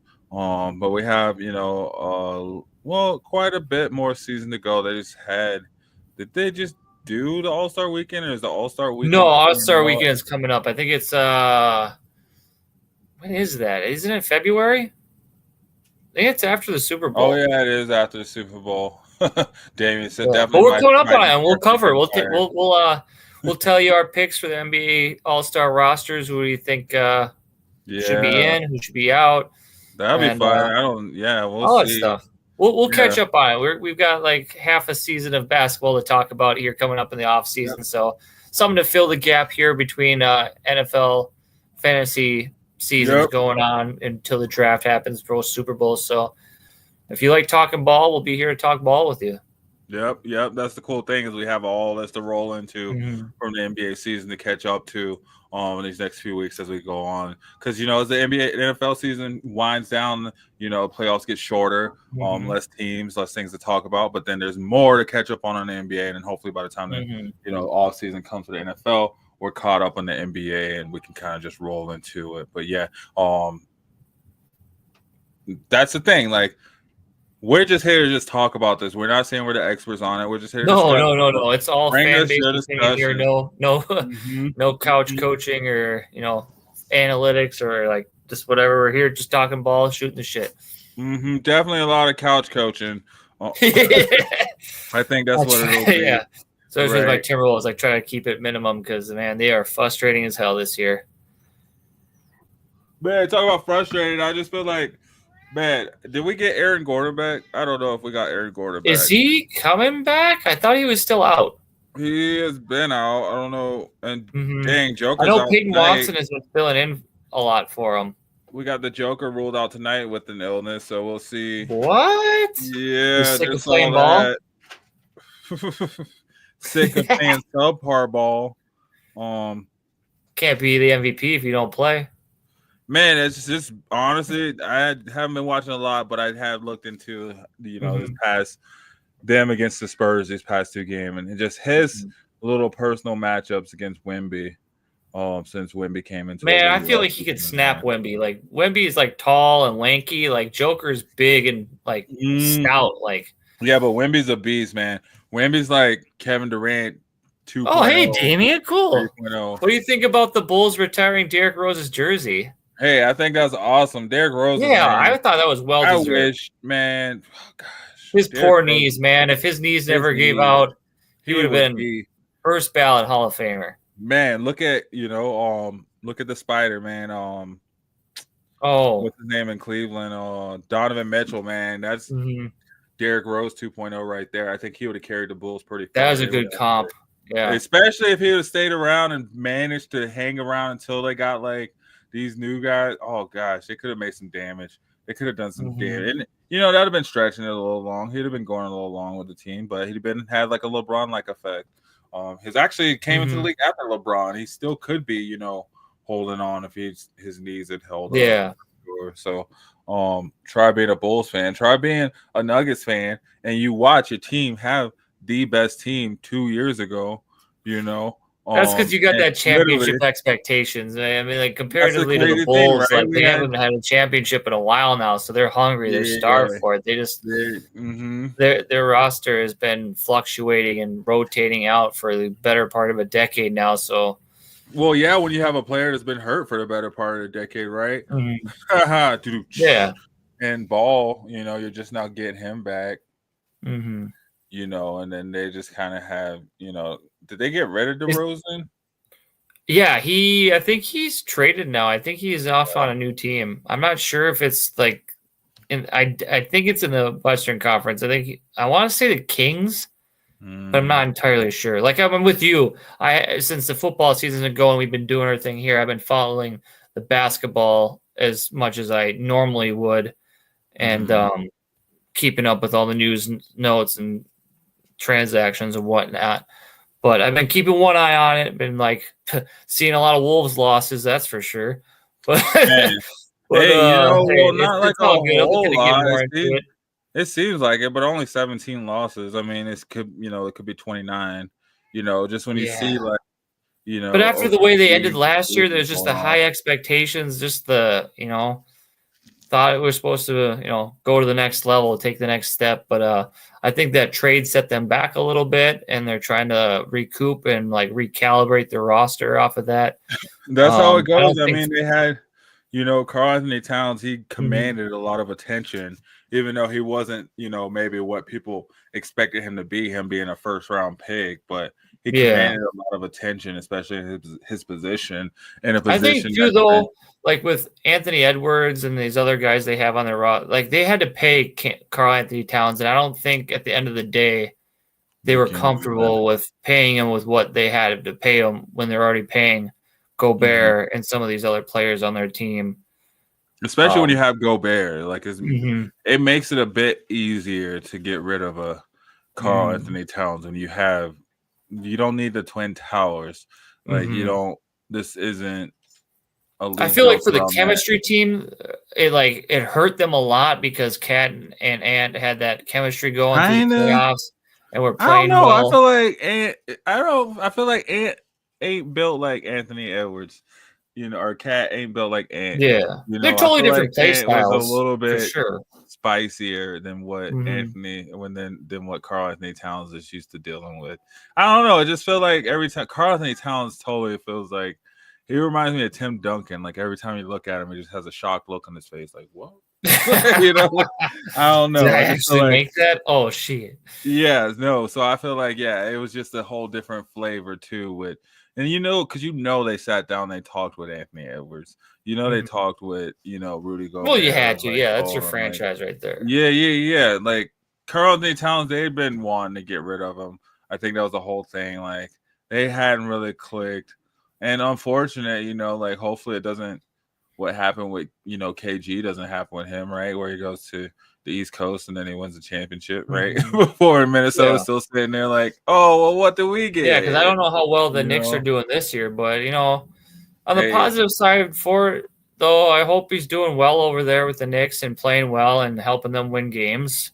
And that's okay. I mean, I was kind of indifferent on him. Like I didn't really despise him, but I wasn't infatuated by his game. I was just like, okay, if you're helping us win games and you're not being a problem or a head case, it's fine by me. Right. But so I know I'm checking in the scores right now. You got the Celtics up by 8 against the Nuggets, and we don't got no Joker though, so I don't even care. That don't even make sense. There's an asterisk with it when Joker doesn't play. Like, he didn't play as a Joker. Oh, dang. Timberwolves are all big though in the fourth. Well, they just won. They pretty much won. Game's over. Hell yeah. 14 seconds left. Game's over. 103-97. They're not big, I guess. You look at it like that. Like I just said, it looks big. 3 digits. Well, the games they have been winning though have been really close. They've been like single possession wins, and that it's not as like dominant or convincing as it was last year. Yeah, I mean they're only one game above 500, so this will put them 2 games over 500. Which you kind of want to feel good. You want to kind of get. They need to start climbing that ladder, otherwise they're going to be a play-in team, but. As they showed us last year, like the Mavericks made it to the finals as the 5th seed, and it's really about where it matchups and where you play, who you play. Then like for the NBA, I mean, it's nice to be in that 1 seed and whatnot, but every game is different. But I mean, you still got you just still got teams, clicking, man. It's the West is just loaded, locked and loaded. It's so hard to play. I feel like the games in the West are weighted. Like how your team has got your record and the Wolves have theirs, but it's just like think about it though. They're playing in the West where it's for the most part arguably the harder conference to play in because all the teams are just top heavy and like loaded with talent and like harder. Competition and like been together for a while, been growing together. That's the difference between now and a few seasons ago. Where it was just the Warriors who were like the homegrown team, the Nuggets, and then the rest of it maybe like bought their teams or whatever it may be. They went and picked up all these stars off the street. I mean, all these teams have grown their teams up. The Thunder have grown their teams through the draft. The Rockets have grown through the draft. The Grizzlies have been growing together with all the Ja Morant troubles, and they're still right there hanging on with or without Ja. So they proved it, right? Dallas, they got Clay and they got Kyrie. So I guess they're the one team that's put together, and you see how that's working or not working for them. Is Lucas still hurt? Yeah, I think Lucas still. Yeah, because I read something a while back about him suffering an injury, but I didn't get into the specifics of it or what exactly it was. Yeah, see, he said he'll be reevaluated in a month.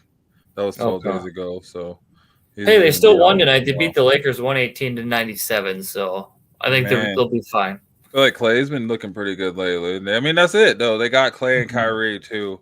But but just top to bottom, the Clippers, man, they got Kawhi back. They're starting to look a little deadly too. The West is just up and down, man. It's do you want to run through the Western Conference standings for people? Let them know where all these teams are sitting. So we got OKC Thunder at 30-5. Only 5 losses. Well, they play Cleveland tonight or tomorrow or something like that. So at 30-5, we got number 1 OKC. We got Houston Rockets at number 2, 24-12. We got Memphis Grizzlies at 24 or number 3, 24-13. We got the Nuggets number 4 at 20-14. Dallas Mavericks at number 5. So 1 through 5, we got OKC, Houston, Memphis, Denver, and then Dallas Mavericks at number 5. Any surprises for you in that top 5 so far? Memphis, man, they just always kind of stay near the top. Well, I guess the Rockets, right? I would say the Rockets. I mean, they took the OKC route and built their team through the draft, got their hit on their picks, and they offloaded a lot of talent, freed up a lot of cap space for themselves. And last season was rough for them. They had a really growing pain season with those rookies and that young talent. And this year it's clicking for them. It's working. So I think the Rockets are my biggest surprise out of the West in the sense of like how well they're doing. I knew on paper they had, the draft talent of like possibly being like a play-in team for the playoffs or a lower seed for sure. But like to be this far into the season and be sitting in that top 5 spot, like hats off to them. They're doing exceptionally well. Yeah. Cause I mean, there's what, like 40 some games left, 47 games left or something like that, 47, 50 games left. So yeah, I mean, right here, almost halfway point of the season going into it, the thick of it is where you're making your push. So yeah, for the Rockets to be holding it down and kind of where they are, I mean, yeah, once you get into do you think they hold on to it like those teams like them and the Grizzlies? Do you think they hold that top 5 spot, or do you think teams like the Wolves and the Nuggets, like those experienced veteran like group playoff teams, catch them in the second half of the rush post All-Star break? I think honestly we won't. Or even the Clippers, like they could come up there too because they're getting healthy as well. Yeah, I think we won't really know until after All-Star break, quite honestly. I think some teams can start making a push from the bottom, making their way up. I could see Phoenix kind of turning it around as they get more players back, I could see Utah kind of trying to make a little push. So we could see. Right now it's still kind of hard to tell. It's still kind of muddy. And then teams, players are still kind of maybe. I don't think they're necessarily playing for a spot now so much. Still, no. They're just they got that locked up. But yeah, I mean it's the beginning of the season. Teams are just kind of filling it out, seeing how the team's locked in. But I guess to answer your question, I kind of got sidetracked. No, it's all good. As I do. I could see, I could see, OKC even slowing down these next couple of weeks. But between the Rockets and the Grizzlies, I don't know. It all it takes is a couple of games, and a team could just go in a different direction. But they've been holding it down, man, as long as they just keep kind of winning at home. And they've been winning on the road too. So it's crazy. Rockets have a crazy winning record on the road too. I mean, Grizzlies, they're 9-9 on the road, but if they could just keep winning those home games, I think that could carry them a long way. Because I know when the Nuggets won, they had the best home record. I think it was in the league, and they had the best away record. That's why I'm not afraid of the Clippers, because they can play as well as they want during the regular season. During the regular season, and everyone's hurt in the playoffs. Well and everything, they can get in, but what have they shown you in the playoffs, man? They haven't they can't get out of their own way. Yeah, it's funny. It's like they're tired or something by the time they get to the play. That's how the Nuggets were, man. When they had George Karl, when they had Carmelo Anthony, they just would go through and just kind of smash you, during the season, and then just get to the playoffs. Oh, I just worn down and just can't do anything. What were you saying? Oh, I saw David's other question of I was gonna touch on that once we got over to the East. Let's do that one up. We could jump on it. But to finish out the rankings, so you got you got Dallas at 5, you got the Lakers at 6, the Clippers at 7, Golden State at 8, Minnesota at 9, and San Antonio at 10. So that'll close out if the playoffs were to start today, that'd be the playoff top 10. OKC down to San Antonio. But we got Damien's other question. Where do you think Butler will be traded? That's a good one. Which is crazy because Miami's in the playoff hunt, and they were just like basically like, okay. But it seems like they kind of got like a Tyreek Hill situation there, where like he doesn't want to be there, and we didn't even touch on that. I want to touch on that in the NFL. But actually, I want to talk about that though. I want to talk. So let's answer Darian's question here. Though. Let's get back to Tyreek Hill. I kind of want to talk about that. That's kind of similar. That's kind of as similar as you can get right now. Aside from, I don't think Butler. I don't think he stays in the East. I'll tell you that right now. I don't think he goes to a team in the East. It's Miami, man. Miami, they. Do you think Miami will trade him somewhere out east? Like, and who out east could he go to? Who out east could Jimmy Butler go to? He could go out to New York. No. You think he'd be a Knick? Cleveland. See, like I don't see him fitting in New York or Cleveland because those teams, they're winning, but like they're winning with their core. Like they got their core. Okay. And like Jimmy Butler wants to play. His problem is he wants to be the center of the ball. He wants to be I don't think there's any team that he can go to and be the center of the ball, quite honestly, unless he goes to a team that's not in the playoffs. You can go to like in the East, I think the one team he could go to because they need it badly is the Hawks. What, Philly? Oh, that's what I was saying too, Damien. Philly. Actually, that would be a good fit because they could take chaos players. Or Atlanta too. I could see Atlanta. I think if he goes somewhere in the East, I think it'll be the Hawks. Yeah, they need a solid alpha to pull that team together because they got a really, really good team. And a good veteran presence with that. He's got playoff experience. He's got the ability to take over games. Yeah, but that would be dumb. They wouldn't trade him to the team like.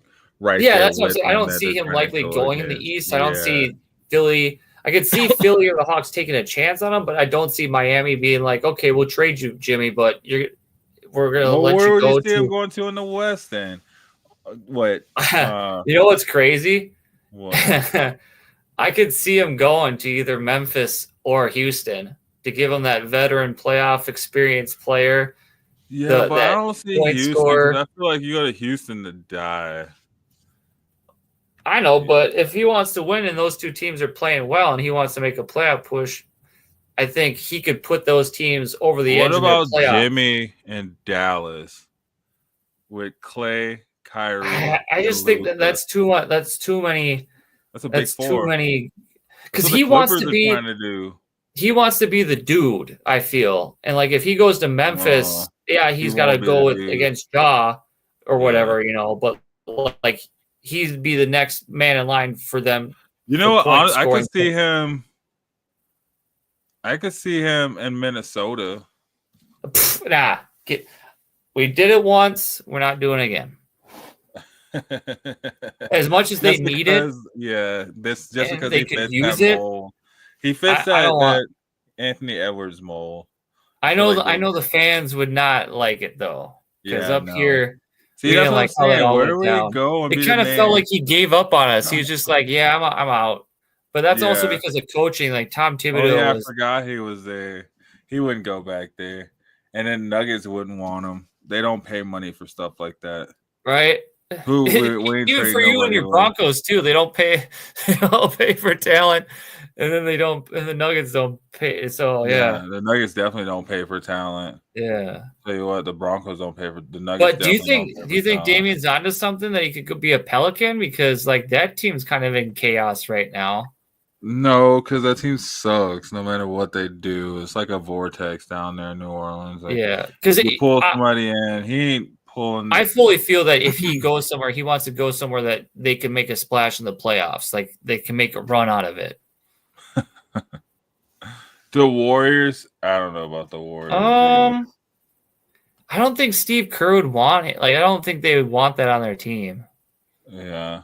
Because, like, you also got to factor in when you're bringing in Jimmy Butler, not only are you bringing in, like, the playability of Jimmy Butler and his game factor and what he does, but you got all that baggage that goes with it. You know, you got all that off-the-court stuff. You got all that locker room stuff. And, you know, it's kind of the reason why he's moved around as much as he's done is because he's wore out his welcome in locker rooms. And the Warriors they don't let locker room stuff hang around. Yeah. I feel like him and Draymond would butt heads too much. Yeah. Dang.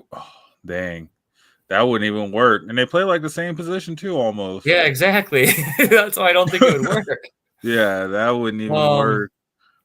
But my vote would be either the Hawks in the East, but then probably the Grizzlies in the West. Because they need depth, man. I mean, they got Bane and they got Morant, but like they also need another shooter that could solidify that rotation. What do you think about a Michael Porter, Zeke Naji for Jimmy Butler? No, see, because then you get rid of the future. Yeah, Michael Porter for Jimmy Butler, who only has like a couple seasons left. Yeah, that would be. That's what I'm saying. Like that's why I don't think the Rockets would be going for. Like they're not gonna. Yeah, that's why I kind of pulled out there and went Grizzlies because I feel like the Grizzlies could take a chance on them. I see the Lakers getting rid of maybe. The Lakers will take anybody. Yeah, that's what I'm saying. I can see them like. Straightforward and trying to make something happen, but then because LeBron would be like, "Yeah, you can come be the man all you want, you know, like I'll sit back and just play, as long as you want to play." But gosh, the Suns might load up and try to build more talent, right? But do they even have the capital to do that? Like they could get rid of Bill, trade Bradley Bill. I mean, the Heat love a shooter, right? Yeah, they love a baller. But we shall see. I mean, do you think he gets moved before the deadline? That's what they're trying to do, right? Isn't that why they suspended him? Do you think it happens, though? I think it happens. I think he's gone. Yeah, but where? In the East, Bulls? Hawks. In the West, Grizzlies. Those are the two spots. You said in the East where? The Hawks. Oh, okay. In the West, Grizzlies? Yeah. I say in the West, the Pelicans, I like that. And then in the East, the Bulls, just because. See what Damian feels about that, having Butler come to the Bulls with looking to reload, right? Let's look at the East and their standings. Yeah, run through our top 10 in the East. Top 10 in the East: Cleveland, Boston, New York, Magic, Milwaukee Bucks, Pacers, Detroit, Atlanta, Miami, Chicago. It's like the same as it always is every year. I think Philadelphia will like mix in and out between. You could like replace Philadelphia with. I think were the Magic in there last year? Yeah, Magic. Magic were definitely. They weren't that high last year. Okay, but man, they got Paolo. Banchero. Yeah, I suppose you're right. Yeah. Damn, De'Aaron Fox was that the That's the Kings guy. They're not getting rid of De'Aaron Fox. Yeah, right. The Kings. I mean, the Kings need to do something, man. They're falling behind in the standings. They need to make a splash. So that would definitely be a splash play for them. They're just going a little slower, but that would definitely be an all-in move. No, give them a year or two when the Warriors are out and the Lakers are out, and then you'll have the Kings in there. They'll just be in by default. They'll get some De'Aaron Fox years where he's balling outrageous. They're not getting rid of him, but they could. I could see it. Yeah. But yeah, back to the East though. No, Magic was definitely in it. They got Paolo Banchero, dude. That dude's But didn't they get bounced out by the Pacers last year? Or? No, I think they got bounced out by the Cleveland. Was it Cleveland? Yeah, probably. I think it was Cleveland last year. I go back and see if I can pull it up. Really, Damien wouldn't mind Jimmy coming back to Chicago. Who would they send for Jimmy, like, as compensation? I mean, could you do Zach LaVine, maybe, and some? I don't know. I mean, for the Bulls, well, you probably would have to do upgrade. Zach LaVine. Huh? You would probably definitely have to do Zach LaVine. Yeah, because they're not going to get rid of Kobe White. Who's that center they got? I'm going to butcher this. I'm sorry, Damien, but I think it's Vucevic or Vucevic? Yeah, something like that. Something like that. Let's see. Where are we? Yeah, I definitely, all in all, to wrap it up in a bow, I think he does get moved by the deadline. He goes somewhere, but it ain't going to be on our teams. No. Can you imagine that, though, on the Nuggets? Like, Joker having to deal with Jimmy Butler's ass? Like, Joker probably would just want some ballers right now. They want some consistent ballers, which I think what's going to be the Achilles heel of Denver this year, getting into the playoffs and to make a playoff, the depth, man. Like, their bench needs to start pulling their weight. Yeah. And that's what happened last year, too. It's hard to find that line between trying to. And for like the Wolves, they have depth. They just don't play their depth, and their starters aren't working. Like, they're not playing as well as they should be. But I digress.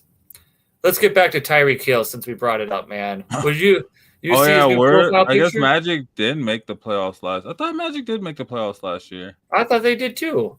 Yeah, maybe I'm looking at the wrong chart here. Oh, it's so hard. Well, they were definitely a play, weren't they? Oh yeah, no, because I'm looking at 2023. Yeah, no, Magic. They played in the first round. They played Cleveland. They lost. Okay. Cleveland beat them in the first round, but they made it. Okay. I think that wasn't a play-in. I think that was actually the first round. Oh wow. Okay. Well, I wasn't following Magic basketball, I guess. I just kind of like Magic, just coming from Florida. I was like checking in on Magic. Yeah. But yeah, no. Those Chicago Bulls, Vucevic and Lonzo can go. Lonzo, ain't nobody taking Lonzo. Miami's like, no. I am not. No, we don't. No, I'm good. That's all that. 2010. Get off that. Let's see. The Heat will listen to Jimmy Butler trade offers. Oh, let me look at this over here. It's crazy, man. Joker. So you want to get into that hot goss? Oh, update on the games. Nuggets Celtics games. 38-45 Celtics. Yeah. Uh-oh. Yeah. Upset alert. Upset alert. What the heck? Let me see. I'm looking. Man, if the Nuggets can beat the Celtics without Joker, that'd be something. Freaking big bad Celtics. You definitely need the win because the Wolves one night, they're creeping up on you. That's what I'm saying. It could change, man. It's still early in the season. Mm-hmm. Dang. So teams have to be creative. Let's see. Dang, basketball players make so much money. Yeah. Yeah, they do. His preferred trade destinations include Phoenix Suns, Dallas Mavericks, Houston Rockets, and the Golden State Warriors. Okay. Phoenix, Dallas, and Golden State will need to trade a quarter of their roster. Damn. the Suns only need to trade Bill, but he has a no trade clause. Oh. And the Heat don't want to pay Bill. So they got to find a third team if they want to do that. So we're probably not going to see him traded before the deadline. Unless some other team comes out of left field with some crazy. The Charlotte Hornets or something. The Rockets, they can do it. The Rockets got the money to do it and the assets. Yeah. They can put something together if they wanted to. So I wasn't too far off with my guesses. I think Houston would pull it off. ESPN saying for Jimmy Butler, he could trade Steven Adams, Dylan Brooks, and Jeff Green, 2027 first-round pick, 2029 first-round pick. Okay.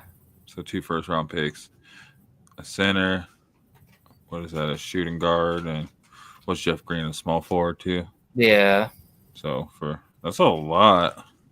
I mean, but then the Rockets could do that and not even fill it. You know what I mean? Like those are the same type of players. So I could see that'd be a good. And the 2027, 2029 drafters so far out that like anything can happen. Yeah. Yeah. The Suns could trade Bradley Beal, 2031 first round pick, second round pick, 2026 and 2031 Nuggets second round pick. So a whole bunch of picks. This probably won't happen. They have to like get Bradley Beal to be like, okay. And then the Warriors got to trade away Kyle Anderson, Gary Payton, Andrew Wiggins, 2025 first round pick, 2028 first round pick. So their whole team, their whole young core to get one agent player. They're not going to do that. The Pelicans trade away Brandon Ingram. I don't know about that. I don't know if they're going to give it. They got to trade away most of their team too. I don't think that'll work. It's a lot. There's a lot to do. So do you want to switch gears again and talk about Tyreek Hill? Yeah, let's talk about that real quick before we get out of here. Right after a promo? We'll do a promo real quick. We'll come back. We'll talk Tyreek Hill. We'll close it out with that. Okay, perfect. Yeah, get some drama before we get out of here for you guys. Right. So, let's see. Yeah, we'll do 2 promos, another minute and a half, kind of a longer promo, and then close it out. That's all good. We'll put 2 together. Go like that. Cool. We'll just do this again and then go into the other one. Yeah, so guys, those of you just tuning in, man, thank you for those likes. Those of you tuning in on Facebook, YouTube, Twitch, Twitter, all of you guys, man, keep joining us every Tuesday. We'll be here for sure. Maybe some Sundays, who knows? But either way, come and check out Shady Sports Network. We'll have something going on. There'll be something to watch, right? So we got some sports playing. But anyway, come and join us for sure every Tuesday. And chime in the chat. Come on, talk with us. Jump in the chat, get that engagement going. That's the whole goal. You know, it's not just us talking back and forth, but we will. We'll keep it talking. We'll keep it rocking. We won't stop until we get offline. But right? We like all the friends out there in the chat and community hanging out with us, making it more fun. Exactly. Well said. So we'll get these promos going, guys. Stick with us, and then, like I said, when we come back, we'll close it out with the Tyreek Hill chat. So catch us back here in a couple minutes, guys. Fantasy football fanatics, get ready to dominate your league. Tune into the Fantasy Football Reports every Tuesday at 6:30 p.m. and Sunday at 7 p.m. Mountain Standard Time. We're breaking down injury updates, who to start or sit, trade strategies, and lineup advice to help you crush the competition. So don't miss the inside scoop. Find Fantasy Football Reports on your favorite social media platform, live on the Shady Sports Network. Your championship starts here. How are you? Bring them things, I call the plug, bring them things. That's money. That's cash out.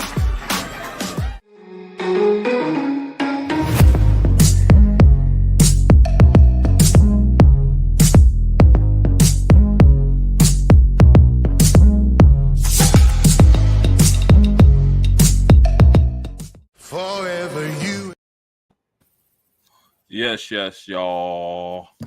And you don't Stop. Yo. So what did Tyreek come out and say? He's just like, I'm out. What did he say? That's what essentially it sounded like when he was said as he's out, bruh, or something like that. Yeah. And as of, let's see, 9 hours ago, Tyreek Hill doesn't request trade, the Dolphins GM says. Is he pulling the Dolphins Antonio GM Brown? says Tyreek Hill hasn't asked for trade despite comments amid talks of top landing spots. They met with Tyreek Hill to address unacceptable situation in season finale. Yeah. But Tyreek Hill has not retracted his Sunday comments about wanting out. Yeah. What are your thoughts? Your team, your suitor looking for wide receiver help. Are you interested in Tyreek Hill if he's available on the market? Right not. They end up dealing him. Do you want him on your team? A lot of money for a wide receiver, man. Especially when you got. Well, have you seen his contract? How much is he still owed? Let's see. Hold on. Yeah, who are you in trade for him? When you got rookies coming in, how many rookie wide receivers got 1,000 yards? Well, it's getting easier and easier now as they add more games to the schedule. 1,000 yards don't really mean anything. Exactly. So, let's see.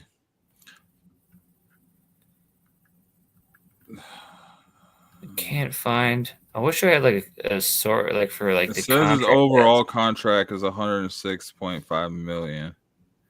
And if he were to opt out, how much would they be on the hook for? Well, I guess I can ask that, huh? Yeah. Let's see how that turns out. Well, in August he just agreed to a new 2-year deal. Mm-hmm. Worth over $90 million, so $5 million guaranteed. I don't know why I can't find his contract. Did you find his contract? I can't find it. Let me see if I can go. Yeah, help us out if you can find Tyreek Hill's remaining contract info. Love to see that, to have that information to talk about the topic here. But his comments were wild. I guess he pulled himself essentially out of the game without an injury reason, and Mike McDaniels wasn't aware of what the situation was. He was more focused on the game at hand, and he pretty much pulled himself out of the game, which doesn't that sound a lot like Devondre Campbell from the Niners earlier this year? Yeah, and he was gone 20. Well, I guess he's not even gone. They just suspended him. Do you think? Oh, really? I thought the Niners cleared out his locker and sent him packing. Yeah, but they just suspended him. They didn't get rid of him. No. Okay. So do you think Tyreek gets suspended? Obviously they're coming out and not making deal of it. Yeah. Yeah, I know, that is wild. I mean, to answer my question, if it is an option, it is a possibility out there, and you're a top suitor for Tyreek Hill, I think $27.7 million against the salary cap next season, and $51.9 million in 2026. So that's a lot of money. That's a lot of money for a wide receiver. I've been seeing some talk that potential top suitors are, where Shawnee was here, Pittsburgh Steelers and Washington Commanders. The Steelers, no. Commanders, maybe, but they got Steelers like the diva wide receivers. We talked about it earlier tonight. Right, maybe he goes back to Kansas. They like bringing people back. Kansas likes bringing people back. Maybe the Texans are like, oh, let's just get another receiver. But you'd have to trade for him, though, right? Yeah, it'd definitely have to be a trade. Yeah. But wouldn't that be wild, though? Jaden Daniels and Tyreek Hill? Yeah. With Scary Terry on the other side. Ooh. That was a spicy sandwich to bite into. That's like a scary version of the Rams. Mm-hmm. Just, oh, man. But, yeah, I don't know. I don't think I think the Dolphins are the type of organization that they're going to weather this storm, and they're not going to do any rash decisions or whatever. And I think he stays with him for the off season. He's 30, dude. Not too many people are gonna be looking for a receiver over 28. Hey man, Devontae Adams is killing it at 32. Mike Evans still balling at 31. Yeah, Cooper Kupp's still doing good at 30. I mean, there's some 30-year-old wide receivers that are balling. Yeah, but how many teams are paying top dollar for a guy that's over? True. That's the separation there. Nobody's paying. Yeah, exactly. Maybe if they just get him at like Terry McLaurin will be 30 next year. Wilson type contract. Cortland Sutton will be 30, right? Exactly. That's why Cortland Sutton's all praising Bo Nix, is he's not trying to, he's trying to stick around because he knows ain't no teams really coming for him. Tyreek Hill with Bo Nix. Shoot. Nah, we don't need the drama. We don't need right. divas, See, that's the key thing for me too. Is I don't want the drama. Like my wide receiver room could be dog poo poo, but I don't want that. Your wide receiver room's not dog poo poo though. The Lions wide receiver room is. We have the one wide receiver that matters. We got Fireball. We got Tim Patrick. Yeah, right. Exactly. The Broncos he's gonna be where he is supposed to be. He's gonna be where he's supposed to be every single time, right? So that's. Oh man, how happy you gonna be if he ends up, knock on wood, he ends up hoisting up that Lombardi Trophy, gets that Super Bowl. What did they play? Yeah, when they play each other, Broncos, Lions, Super Bowl. Calling it. Man, we gotta do a show. We gotta do an episode. If it's the Lions Broncos Super Bowl, we'd have to do it during the Super Bowl. Hey, we might even have we're gonna have a Discord voice channel of the game. And come hang out with us and talk. Video. We'll yeah. Voice and you just see a live reaction of Tim Patrick scoring 3 touchdowns on his team. He gets shut down by Riley Moss. Riley Moss just shoves him to the ground. You don't think he'd get the PS2 shadow? Nah, dude. You got Amon-Ra and Jameson Williams. He probably wouldn't even get Riley Moss. He'd get what's the rookie's name that came in after what's his name got burnt? I can't think of his name. Oh, the third cornerback. He's been playing pretty good. But yeah, I'm drawing a blank, man. I see his face. He probably get a linebacker half the time. he's getting fine. He gets the game-winning touchdown. Oh no, he's not. That's not happening. They're not letting him. They're going to tackle him before he gets there. He's going to think his man in his zone. That's the difference. Oh, man, that'd be solid, though. That's it, right? The best defense versus the best offense. That's what you want to see. And, yeah, I said the Broncos have the best defense. One of them has to break. One of them has to – You name a defense in the playoffs better than the Broncos. I don't know if there is. They've been carrying the Broncos in some games. They've carried the games. They've literally make an argument had for the Eagles. Had game-winning turnovers. The Eagles, I can see that, but not so much because their offense or the Vikings. Deadly. The Vikings are pretty deadly on offense. Hey, Justin Jefferson still has over 1,500 yards. Sam Darnold still how much does Amon-Ra St. Brown have? Amon-Ra St. Brown. Let's see. What, Jefferson had 1,500, you said? 1,533. Okay. Amon-Ra St. He's got to be at least 1,400. 2024. 1,100 yards. Oh, wow. 1,186. And then let's see. Justin Jefferson. Well, because Amon-Ra, a lot of those yards went to Jameson. Oh, yeah, I suppose you're right, yeah. Well, those yards went to Jameis Williamson. Yeah, Justin Jefferson, 1479. Okay. Before we get out of here, who do you think, I suppose that's way too far. I will save that for now. I was going to say, who do you think is your leading candidate for the MVP? For the NFL. The NFL MVP? Can't be Bo Nix, man. He's a rookie. Well, I got Pat Surtain. Yes. I got Pat Surtain for Defensive Player of the Year. But MVP, Jared Goff, man. Hell yeah.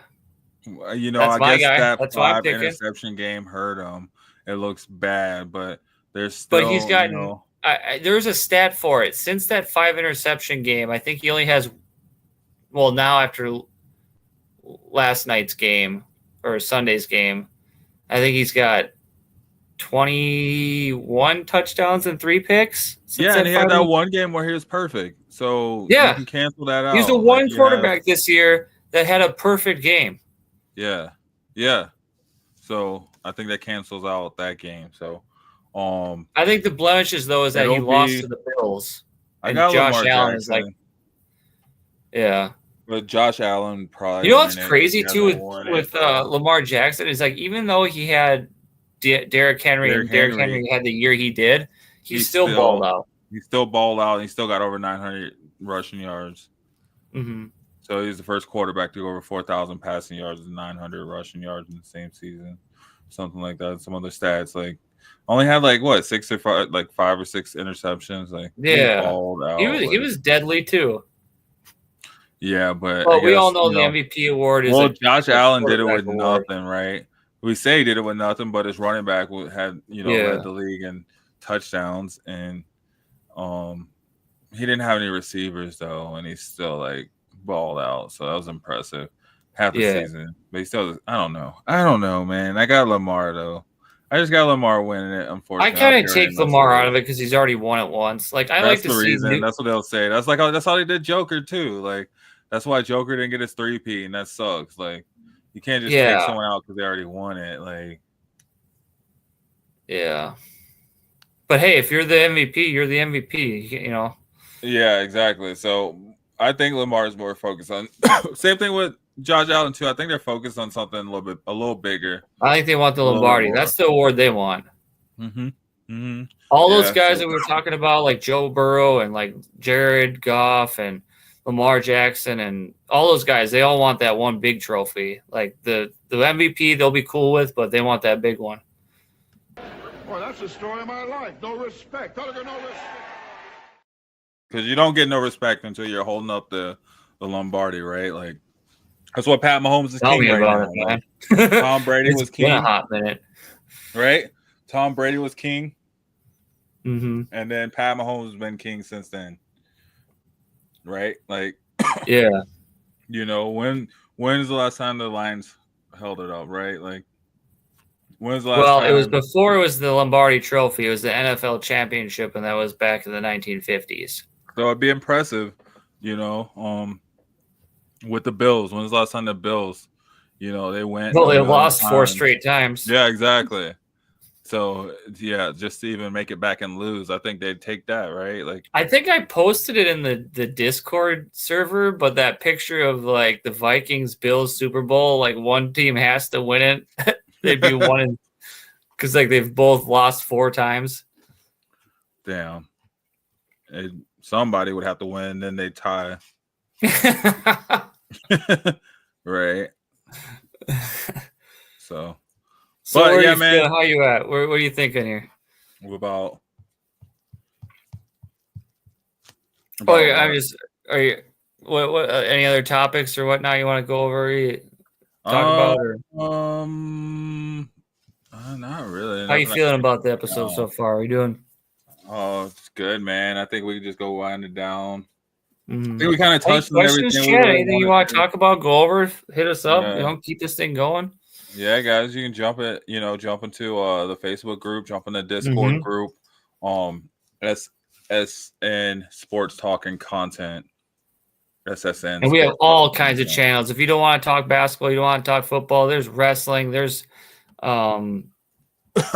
there's so many different server channels in there that I haven't looked at all of them yet. Mm-hmm. And there's so much sport to cover, so. And there's people in there to talk to. There's other people like us that are into sports or wrestling or what have you that would be more than happy to, keep the conversation going and, make friends and enjoy talking, sports.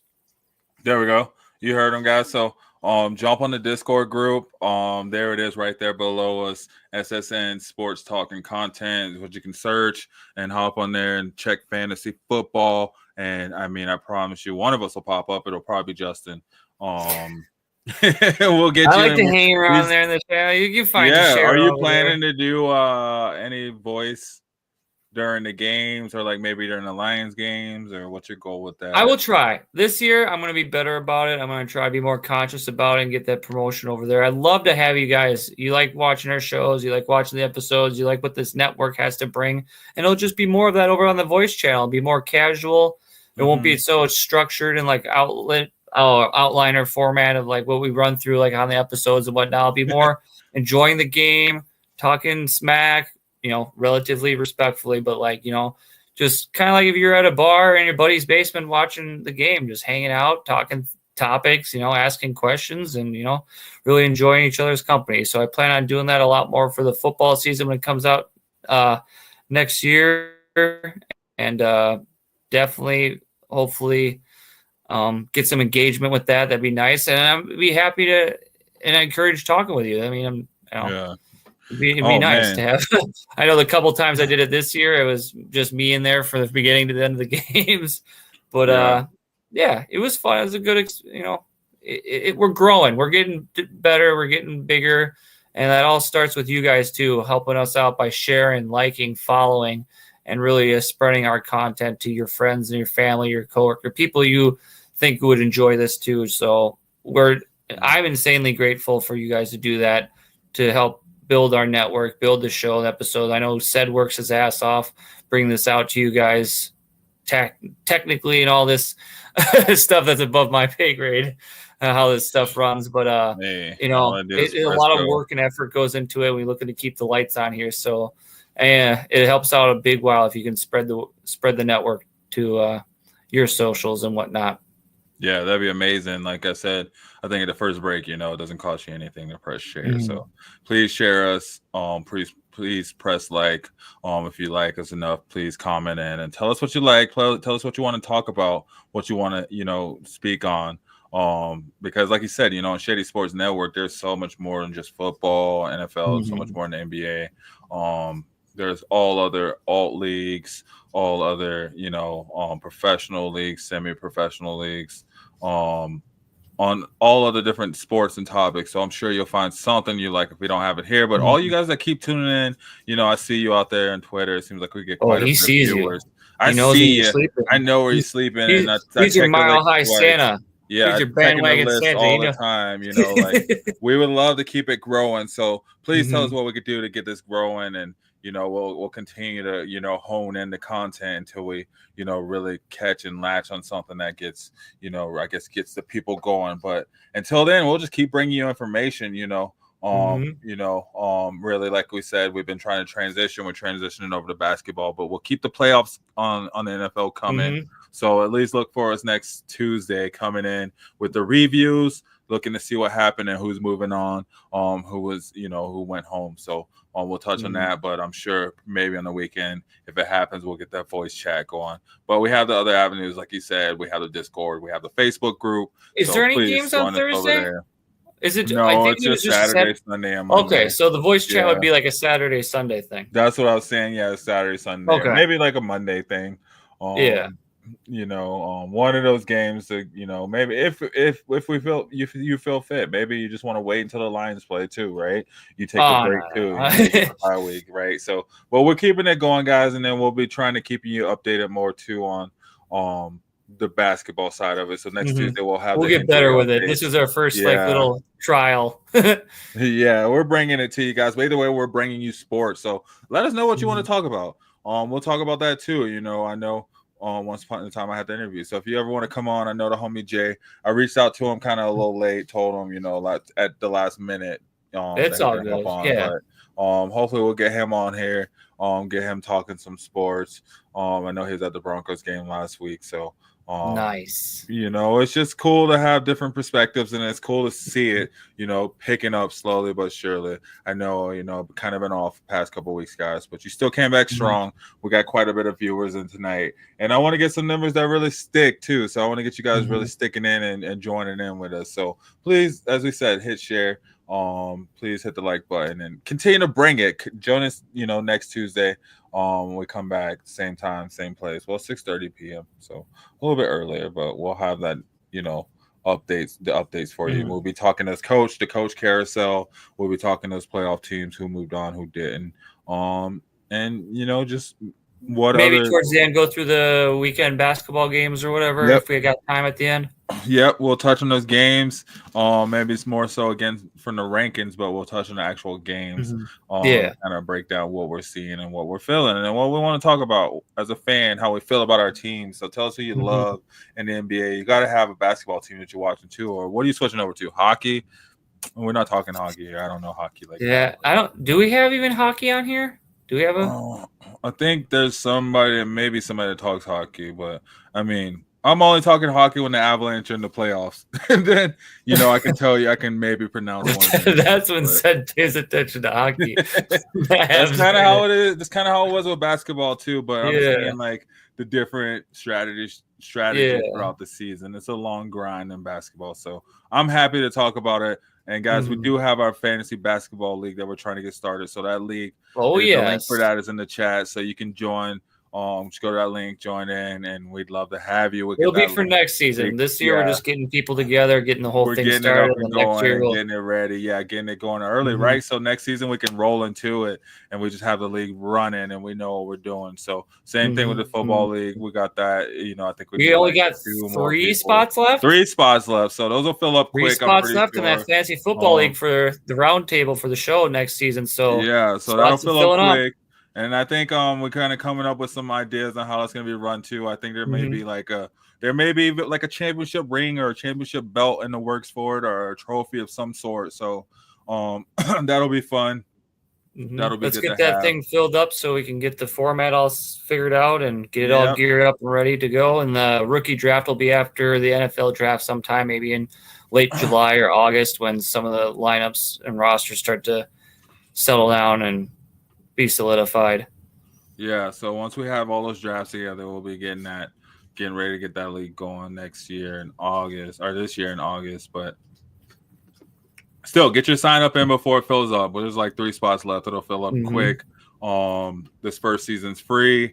And then once we get it going, we'll figure out how it's running from there. But this is the inaugural it'll be a redraft league, so there's no long-term commitment to it. If after the season you feel like you don't want to hang in and dip out, that's totally fine too. There's we're not holding you hostage here. We just like to have you more engaged and be a part of the show, the league, and grow together.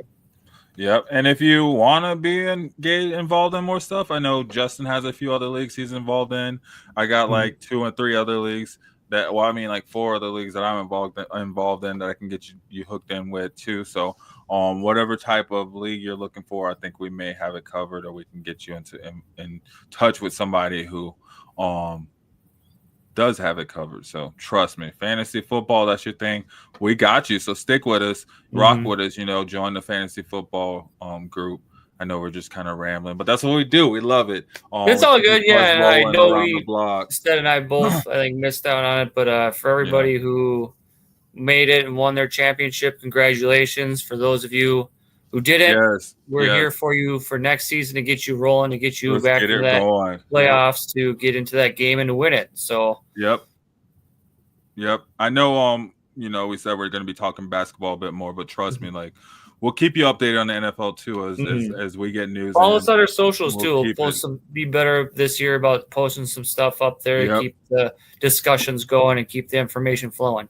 Yep, it's awesome to see. I mean, a year ago the goal was just to get the shows consistent, and now it's like really to get everything else going and locked in. So we plan to be your prime destination for your fantasy football information, and then hopefully it'll switch over to your fantasy basketball information too. But definitely your fantasy football information will get you going, get you rocking. I think at least the 3 hosts we have right now, between the 3 of us, we've all won championships.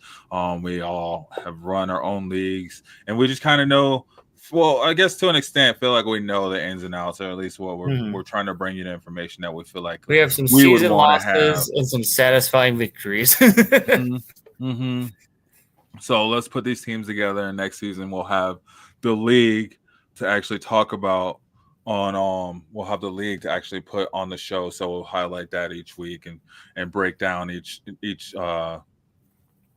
game and show you each matchup each week and how the lineups are changing. So that's going to be fun to watch.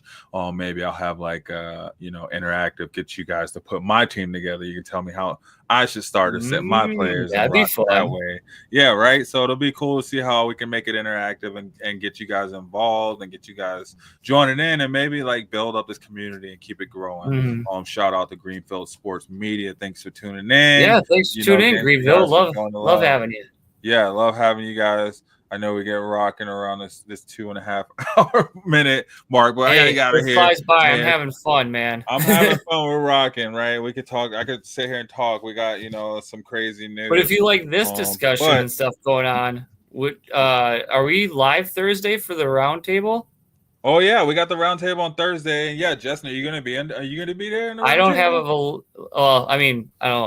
don't have a link or anything at the moment. I'll get you the link. I got the link right. I know where the link is if we need the link. Yeah, I haven't personally got anything sent my way saying one way or another, but hey, if you want to be there, you could be there. I think it's what time is it? Is that I think it's at here I can pull it up. Is it Eastern or Mountain Standard Time? It's Mountain Standard Time. But I think it's at I think it's Eastern time. It's at 10. I want to say. So it's so it'll be 8 Mountain Standard Time. It'll be 8 Mountain Standard Time. So it'll be 9 my time. Okay. Yeah, so it'll be 9 your time. Let's see. So 8:05 p.m. Mountain Standard Time on Thursday. Yeah, so we'll be right back here talking whatever. You see all of us though from all the shows, even. You'll see the man, the myth, the legend himself, the head honcho, the number one. I know. We'll finally get Sam sitting down, taking time out. Maybe convince him to come on here with us with some help from you guys. That'd be nice. Well, like that's what we're going to be getting that early episode in. So maybe Sundays we can start it earlier so we can get him on here. Okay. That'd be cool to maybe, get him and other people joining in. Just kind of having a